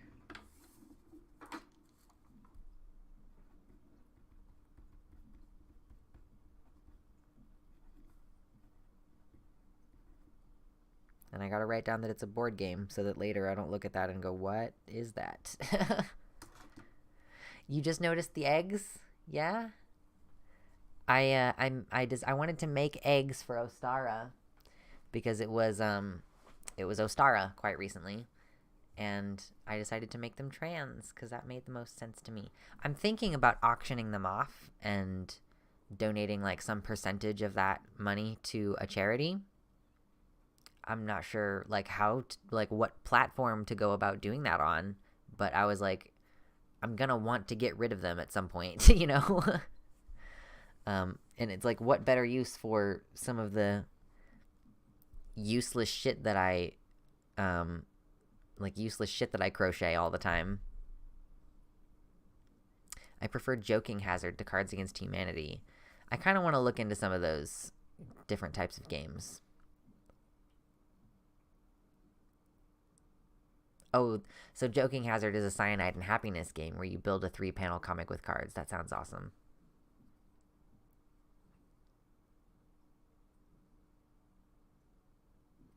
Exploding kittens is one of those ones that I've heard of, yes.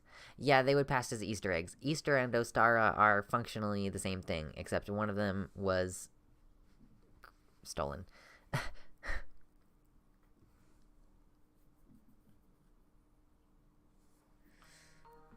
Oh lord, it's 9:30. Okay.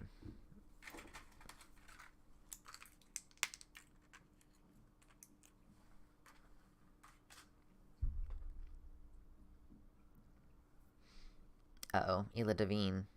Oh, 40K? Your expensive hobby is 40K? Yeah, painting the miniatures. Yeah. I can't have expensive hobbies. I don't have expensive hobbies, and I can't have expensive hobbies. The only hobby right now that I spend any money on is my plants. And like I have to spend money on them to keep them alive, similar to my cats. But at least I could, if I threw all the plants in the trash right this moment, if I like cut all their roots off and threw them in the trash, I would not feel bad. Whereas if my cats died, I would feel pretty bad. But I have a cherry tomato plant now. Oh my gosh, I'm so excited to have cherry tomatoes. Like, have my own cherry tomato plant. Like, I think that they'll be perennial if I just bring it inside. And then there's like, I just bought a primrose recently, which I took a beautiful picture of today.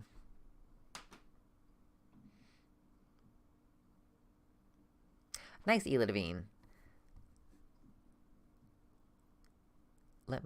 Oh, I guess I do buy yarn. I do spend money on my yarn hobby, my crochet hobby.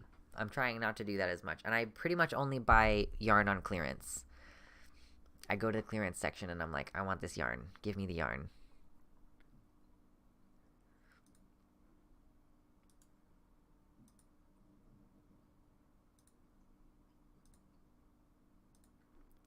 Ela Devine made this model by combining two models to make this, and then painted it.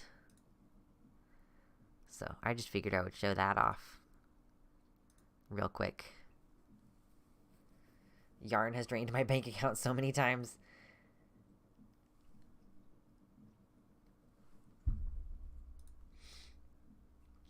Damn, ADHD means I want to have 30 hobbies. I have money for 5 and time for 2. Yeah. I am gonna have to start like making a point to like, my issue is like I do have a decent amount of downtime, but like by downtime I mean like I'm not doing something specifically productive. I'm like stuck in a vortex on Twitter, or I'm like anxiously pacing my apartment, like I feel like I'm losing a lot of time.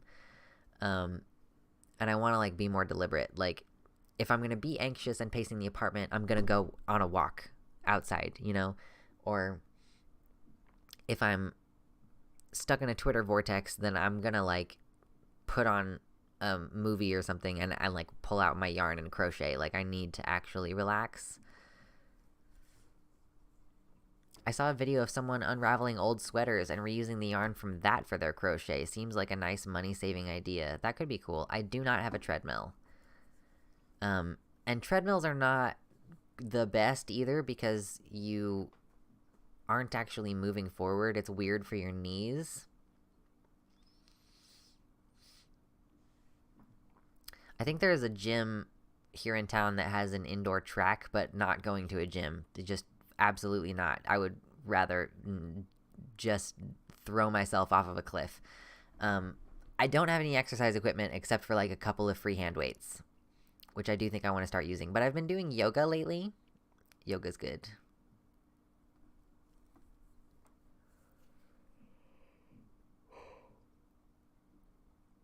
Yeah, during a respiratory illness, I'm not going to a gym where there's like people are respirating even more than usual. It sounds like a terrible idea. But yes, I'm easing back into exercise by going on walks. And I actually think like that I am gonna see if there are some trails specifically that I can like walk around and hike, especially as we're getting closer to morel season. I had morels for the first time last year. Last year? I think it was last year. And they were so good. Oh my gosh, they were so good. I don't really want exercise equipment in my space. I don't really have space. I don't have a spot for exercise equipment, to be honest. But I appreciate it, Mersh. I do appreciate it.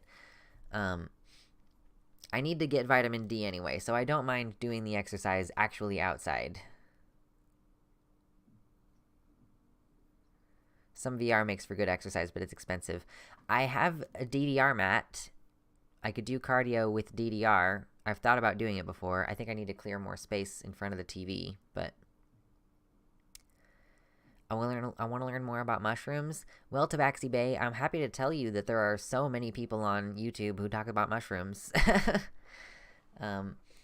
Like, I went on YouTube and learned that morel mushrooms usually like to come out better. They come out at, like, when it's like 60 degrees on like sunny hillsides after it rains. That's when you'll see morels. That's like the conditions that they really like.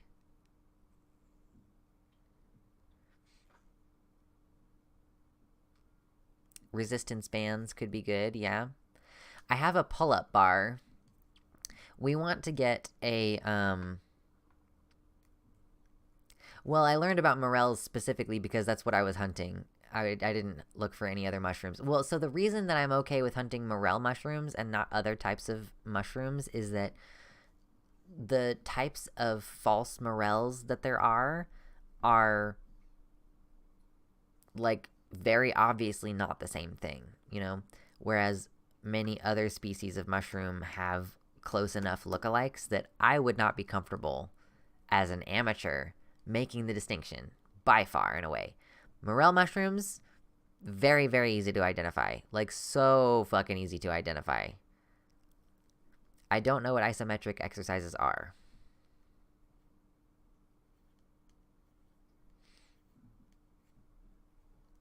Foraging is so fun, I just don't eat mushrooms, and that's the main thing that grows here. Do you not eat them because of texture problems? That's really unfortunate. When I made morel, when I cooked them, like, my partner brought some home, and I cooked them, and I fried them. And I fried some of them, like, some of the smaller ones got, like, crunchy, like, crispy. So maybe that's the only way you can eat mushrooms, is if you cook them until they're crunchy.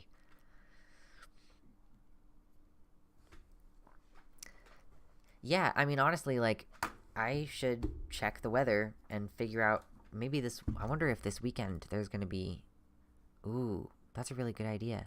I should force my partner to go morel foraging with me.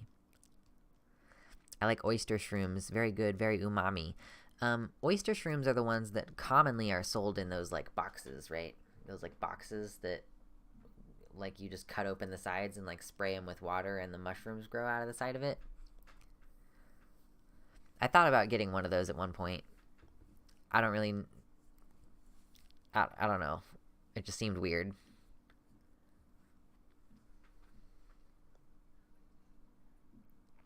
I really want to make tree syrup, speaking of foraging, but I think I might have missed the window for spring. I have no idea what goes into making tree syrup. That sounds like, well, I mean, in all the video games that I've played, it's just basically been like, you put a tapper on there. Put a tapper on there.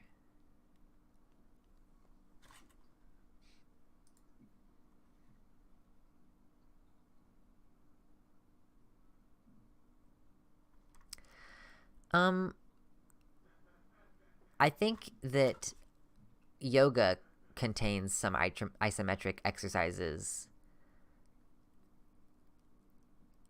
Exercises in which your muscles are engaged, but they are not changing length. Yeah, you definitely do this in yoga. You have, like, planks. You hold various positions in yoga. I have actually decided, after feeling like absolute shit recently, that I'm going to start doing yoga twice a day. Like, yoga has to happen in the daytime, like, some point in the day where yoga can be exercise. Like, there has to be one primarily stretching yoga and one exercise yoga, you know, like, and then I'm due for a second one after stream. I'm going to have to do, like, a 10 to 15 minute yoga stretching because I just feel like garbage all the time and I have to exercise. Margor says, I grew oyster mushrooms in a wet patch in my woods. Literally planted them and did nothing all summer. And it worked great. Easiest gardening I've ever done. Not so easy in a drier climate, I bet, though. Yeah, probably fair.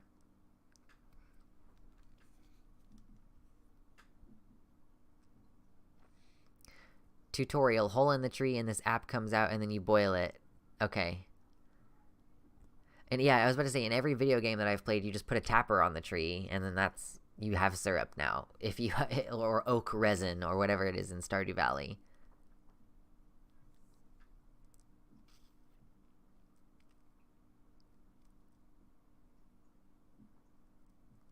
It's funny trying to learn about mushrooms and fungi because I love philology, but all I get is foraging guides. Oh, you're trying to like actually learn about them. Good fucking luck, from what I understand. Yeah, Mersh, I don't really meditate, but I do mindfulness practices, which are kind of like meditation. I think that meditation, I don't know, it kind of depends on what you mean by that. Meditation and mindfulness are both words that kind of can mean like vastly different things based on how they're used. So, goodness, 9:40. It feels so much later than it is today. I don't know why. Oh, it's probably because I slept like shit last night. I just woke up like almost constantly last night. It sucked. I think I'm gonna take Ambien tonight. That sounds amazing. No, you're okay, Technetium. It's all good. I would like to sleep better. Seriously looking forward to prolonged exposure therapy, not because I actually think that it's gonna be fun, but because I want my shit to be fixed. Speaking of foraging, another hobby I have is ant keeping. You go out, yes, you go out when ant males and females mate, catch the pregnant queens, and try and start and raise an ant colony from scratch. Ela Devine, my partner, has done that multiple times. Yes, TLDR, the males and females fly and mate, and then the males die, and the females usually break off their wings. So the way that you identify the females is, first of all, the queens have a different body proportion than the workers. I believe there's like 3 sections. There's the head, and there's the middle, and there's the butt. And it's like the middle section is bigger. It's like closer to the same size as the butt on the queen. And you can usually identify them by that, and then also you'll see the wing scars where their wings were broken off their backs, and you catch them after they've been inseminated, and then depending on the species, say for a carpenter ant, for the next 10 years, she will, like, her body will take one sperm cell and just, boop, attach it to one egg cell, or whatever, and then, like, or, like, yeah, just, like, she will take one, yeah, I guess the egg that comes out of her is the egg cell, whatever, it just, like, boop, put it in there, and then the egg comes out. They break their wings because they don't need them anymore, and sometimes they eat them. Sometimes they eat them, and so it's a little source of protein early on. My partner has a lot of hobbies. My partner has the ADHD thing where he has a lot. I was going to say they for my partner. Wow, why? My partner has the thing where he has a lot of hobbies, but he also has, like, a good trade job, so he can just afford to spend a shit ton of money on stuff. So, you know, like, my partner has a terrarium and sometimes keeps ants. I don't think there's any. Yeah, no, there's like 4 or 5 active baby colonies, like, this year caught, or like last year caught ants. Yeah, Ela Devine. We were talking about it earlier a little bit. Like, someone mentioned in chat, like, I have the ADHD problem of having 30 interests, and I can afford 5 of them and have time for 2 of them. I'm sure I have a lot of hobbies. I mean, I do. I actually listed them out at some point recently. I do have a lot of hobbies. It's just about taking the time and, like, having the money and stuff.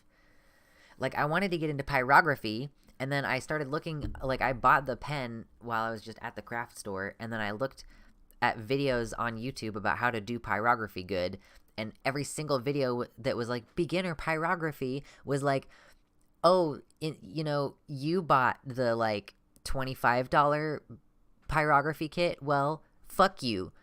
You have to buy a $60 one, or you can't do this hobby at all.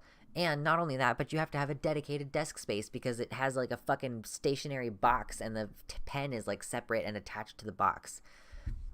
So I ended up not getting very far into pyrography, TBH. But yes, I just don't have the money to have hobbies like that. Obviously, it would be nice, but at this like time in my life, I am entirely reliant on this for the income. I'm going to start diversifying. I'm going to work on it. I need to get my 3D printer working because I want to sell ocarinas, I think.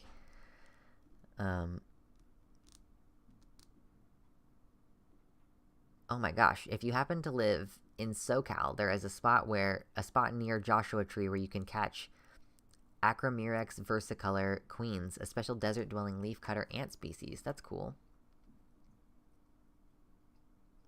I don't care about ever owning a single-family home, but I really want to be able to have bees. I was thinking about that recently, TechNettium, about like, what if we just had a place for bees to live in the backyard and just kind of like left them alone for the most part? Like maybe one of those beehives that has like a spigot thing where like you can just like the beehive just like moves a little bit or whatever, and the spigot like drains the honey out so that it's not disruptive to the bees. Like what if you just let the bees live there and you just siphoned off some of their honey sometimes? But I don't even really like honey that much, but I think I don't know, maybe I just haven't had the right kind of honey before. I've been recently watching stained glass videos despite having no space or equipment for it. True. Reminds me of that time I tried to get into tattooing. I have a half-finished nest box I was making for leafcutter ants. It was supposed to channel water vapor up into the ant nest via an aquarium water stone because the fungal gardens require high humidity and a specific heat as well. That's pretty cool. That sounds very technical.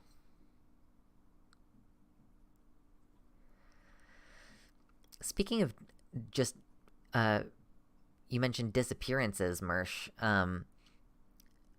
I saw at one point a map of disappearances in the United States superimposed over a map of known caves in the United States.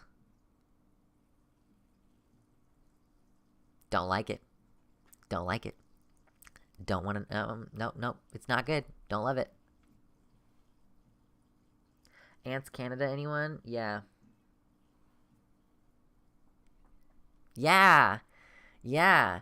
There's cave people, apparently. They will steal you.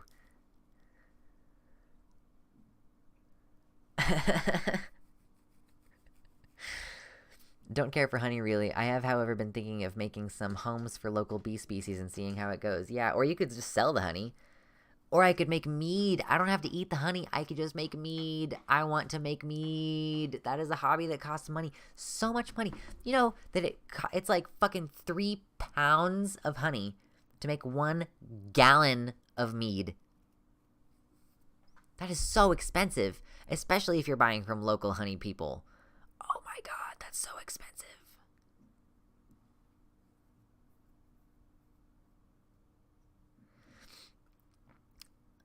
Cave crickets are sometimes found in my house when the cave floods. I have one at the bottom of the cliff near my house. Oh, I'm sorry. I hate it.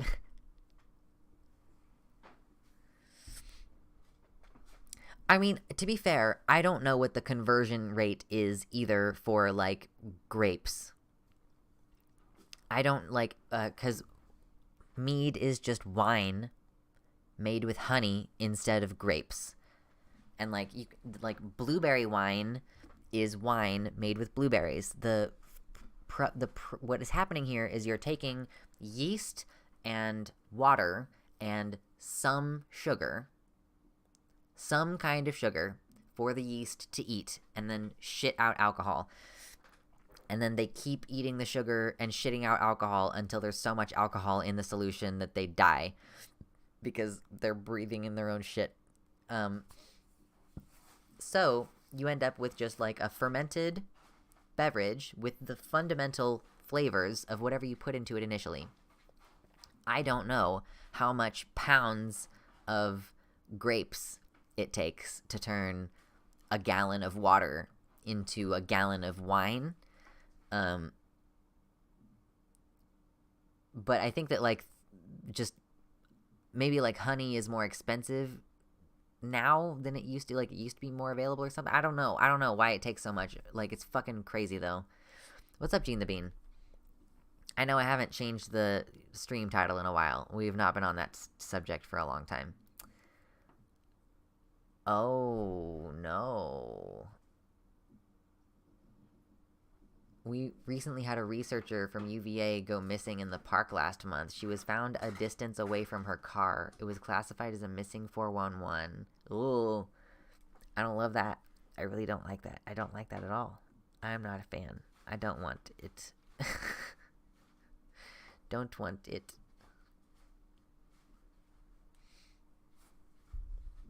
Oh no, I'm sorry, Hila Devine. There's no grapes.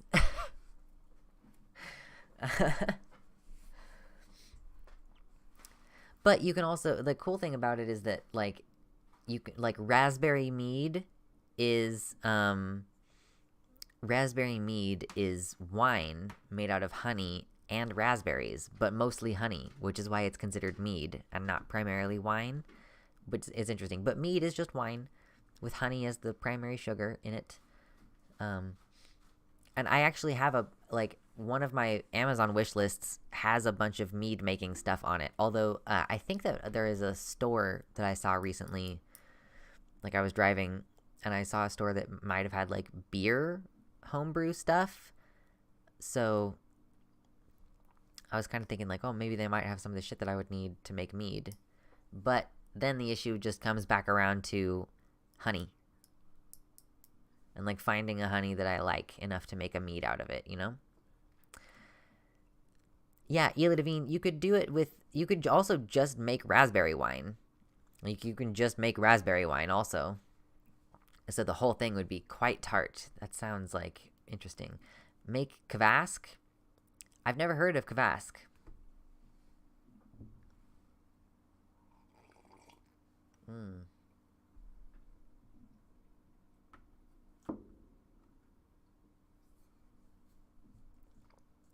Oh, yeah. Yeah, Mersh. People fucking around with the bears? That's probably not good. That's not good. Not good, bears. No, no, no, no, no. No, no, no, no, no, no. I like scotch. That's my drink of choice. I was kind of wondering if after I get off stream, I'm gonna, like, run and grab, like, some wine or something. I don't know. I really don't want to keep drinking anymore. But it's also difficult not to when the person that you live with still does it. And every time I talk about it, I'm like kombucha face, like, you know. Bourbon, scotch, we got some whiskey lovers in here. I like wine because the tannins in the wine make the alcohol punch me harder in the face. Like, I get way more drunk with something with a lot of tannins in it, from what I can tell. Like, it has a much greater effect. Fair enough, Decoy Duck. Yes. I don't have the privilege. Unfortunately. I know. So sad.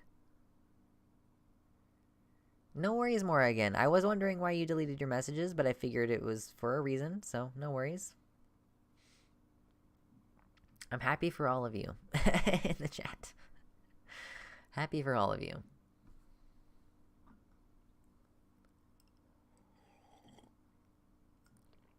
And I'm off nicotine, too. Like, I have my thingy over here, and I hit it sometimes, but I'm, like, off of it. I don't know. I mean, it's also, like, it's this color because of the coil, so. I don't know. Oh. I just don't care anymore. I mean, I don't want to hurt my body by consuming things all the time. The cave crickets are better than the weathermen at predicting foul weather. Somehow they know that the flood is coming and will be in my house exactly 3 days before the weather. They leave as soon as it's over. That's interesting. I take 2 or 3 edibles, then sip on whiskey about 30 minutes later. That punches me in the face in a good way. Fair enough. Yeah, that's a good way to cut back on your drinking, yeah.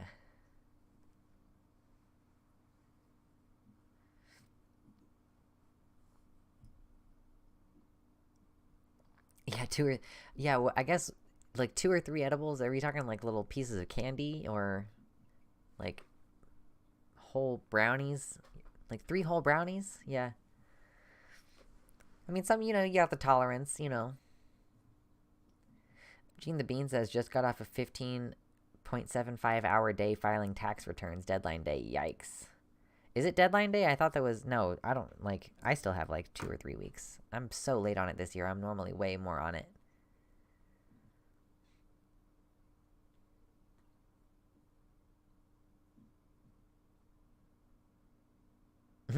3 brownies is 1 brownie from away ascending.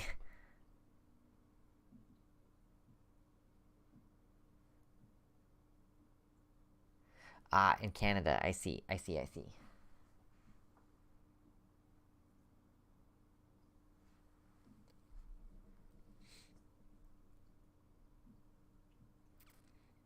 Yeah, gay and play. I can understand this is the.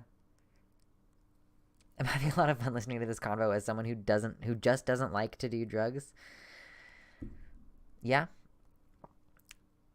can't blame you. I mean, it's like it's a very specific kind of issue for me.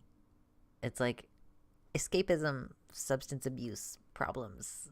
Like, I don't really have like physical addiction. I can just quit basically anything I want to anytime. Like, it just doesn't really matter. Um, but the temptation to return, like, is a mental thing. You know, I'm like, wow, today fucking sucked, and I hate being alive, and I don't want to think about it. Not all the time. I do drink to enjoy myself, but I know that there's always some component of like this is dissociating me from existence. Just gotta be aware. Just gotta be aware. You stank it up in here, sir. Was that you or the other one? It stinks in here.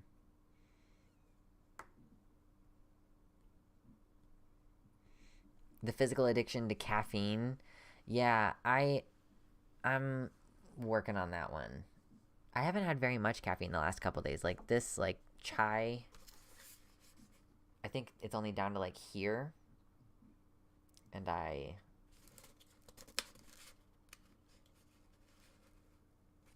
Oh, she misheard me. No wonder she was so fucking weird. Um, I got dissociation, as is God. True.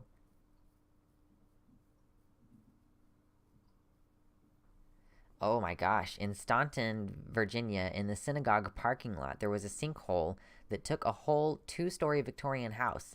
They built a metal beam structure over the cave roof. They never determined the depth of the abyss. Wow, I'm really upset with you right now. Like, wow, that sucks.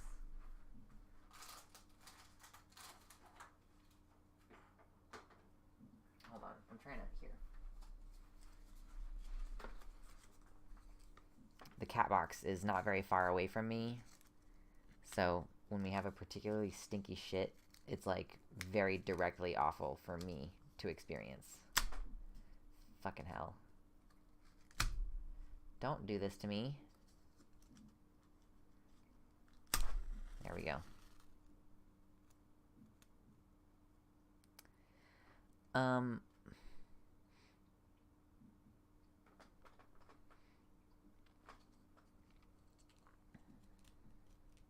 yeah, I'm interested in um the like effects of psilocybin on PTSD. That's an interesting like research thing that I'm just fascinated by. What are you doing back there, sir? You being a punk? Lucy, what are you doing? Hello. What are you doing, sir? You just stank up my entire office. You know?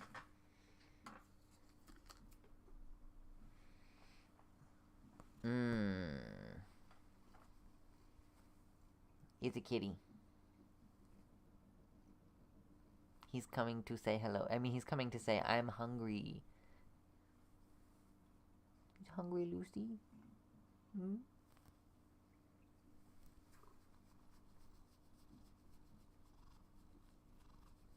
Look at him. Look at his face. Look at his face. Look at his face.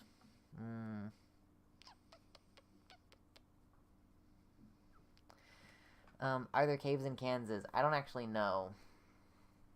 I haven't looked.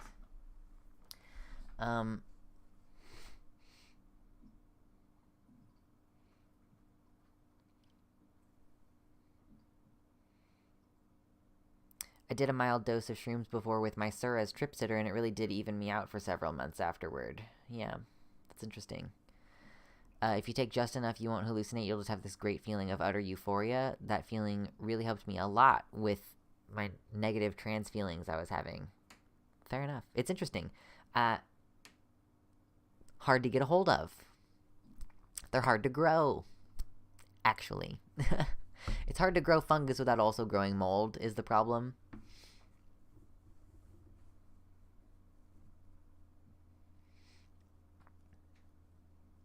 I belong to the American Chemical Society, and the Chemical and Engineering News Journal had articles warning researchers about the unpredictable nature of Delta 8. It gives some people paranoia, anxiety, and hallucinations. I think I did try Delta 8. They might have had some, like, at the Renaissance Festival that I work at. It was fine. It was fine. LSD once a year because it literally cures his migraines. Interesting. I might have to look that up. That's kind of cool.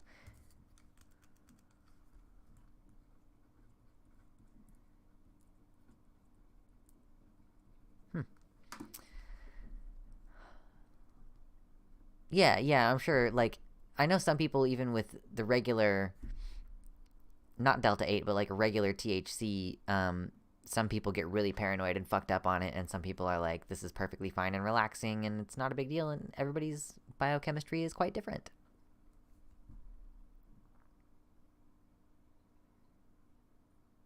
It's quite interesting. Yeah, we're just on a totally separate, like, drug conversation now.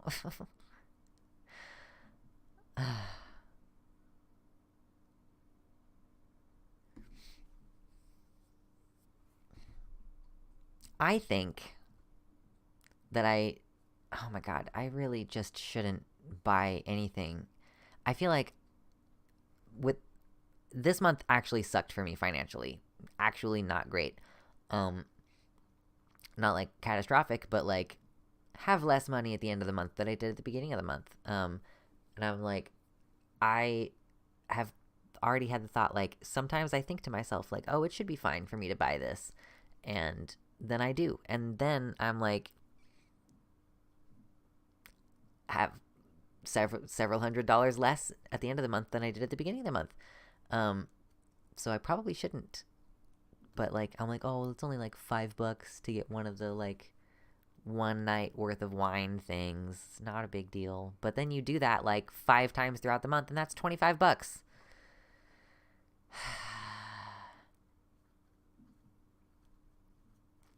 Making decisions is hard.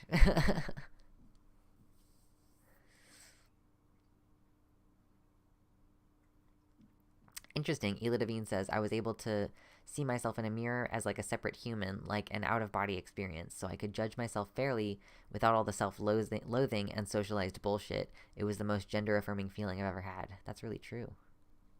Or that's really cool, sorry. I always say true at the end of responding to chat statements.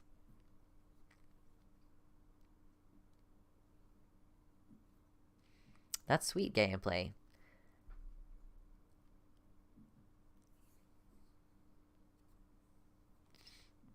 Yeah, all sounds very cool. I live in the US and in the Midwest, where it is generally not available. So, sad.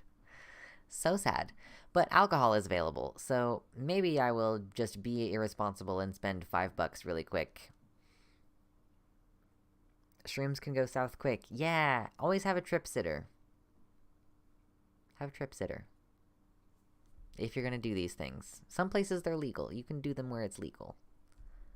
Whether you're doing it where it's legal or not, have a trip sitter.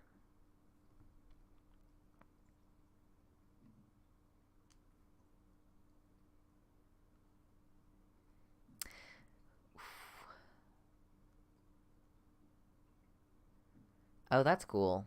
You have a big batch of frozen cookies. That's cool. I want to make just regular chocolate chip cookies. I've been wanting to do it to celebrate having a fully functional kitchen. And then maybe give some to our neighbors. That might be a nice thing to do.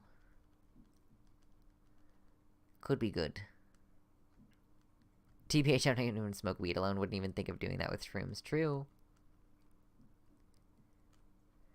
Yeah, I think I'm gonna spend $5 at the liquor store and then come back and maybe see if my partner wants to like chill and talk to me for a little while. Cause I've been feeling lonely. I very much appreciate all of you guys, you all folks, horties, hanging out and chatting with me. That is a type of social contact. I need to get cuddles. I'm thinking about getting my booster tomorrow, so I gotta, like, negotiate with being like, I might be a huge baby on Saturday, so I need to be babied. Babied. Lucy, are you a punk-ass bitch? Are you a punk-ass bitch? Lucy, are you punk? Are you punk? Come here. Come here, punk. Come here. Hey. Lucy. Come here. Okay, well, I'm just gonna pick you up. Okay. Oh, Lucy. Baby.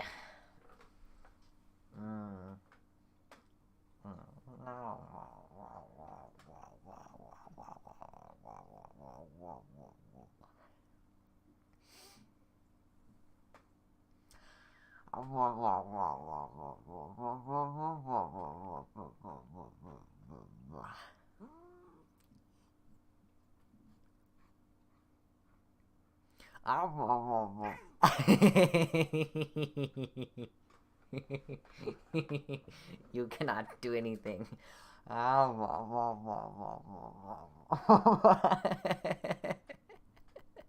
It is the true cat owner experience.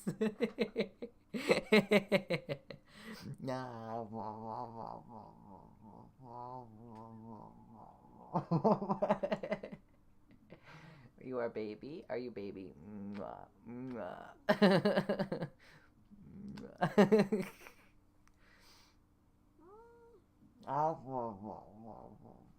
He just has no chill. I have to hold the pause because Lucy has no in between. He's like, we're either totally fine or I will rip your face off.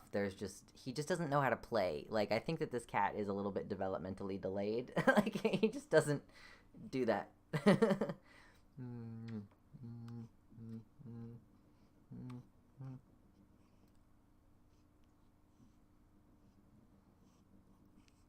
He's so good. He is perturbed, yeah. Oh, by the way, Lucy was bottle fed. Like, he was bottle raised. So, he's 11. No, he's about to be 12 soon in early April. So, yeah, he's basically 12 now. But he was bottle fed. So, he has just no defense against me. He's being annoying about wanting food. So, if he's bothering me, then I bother him. That's how it works.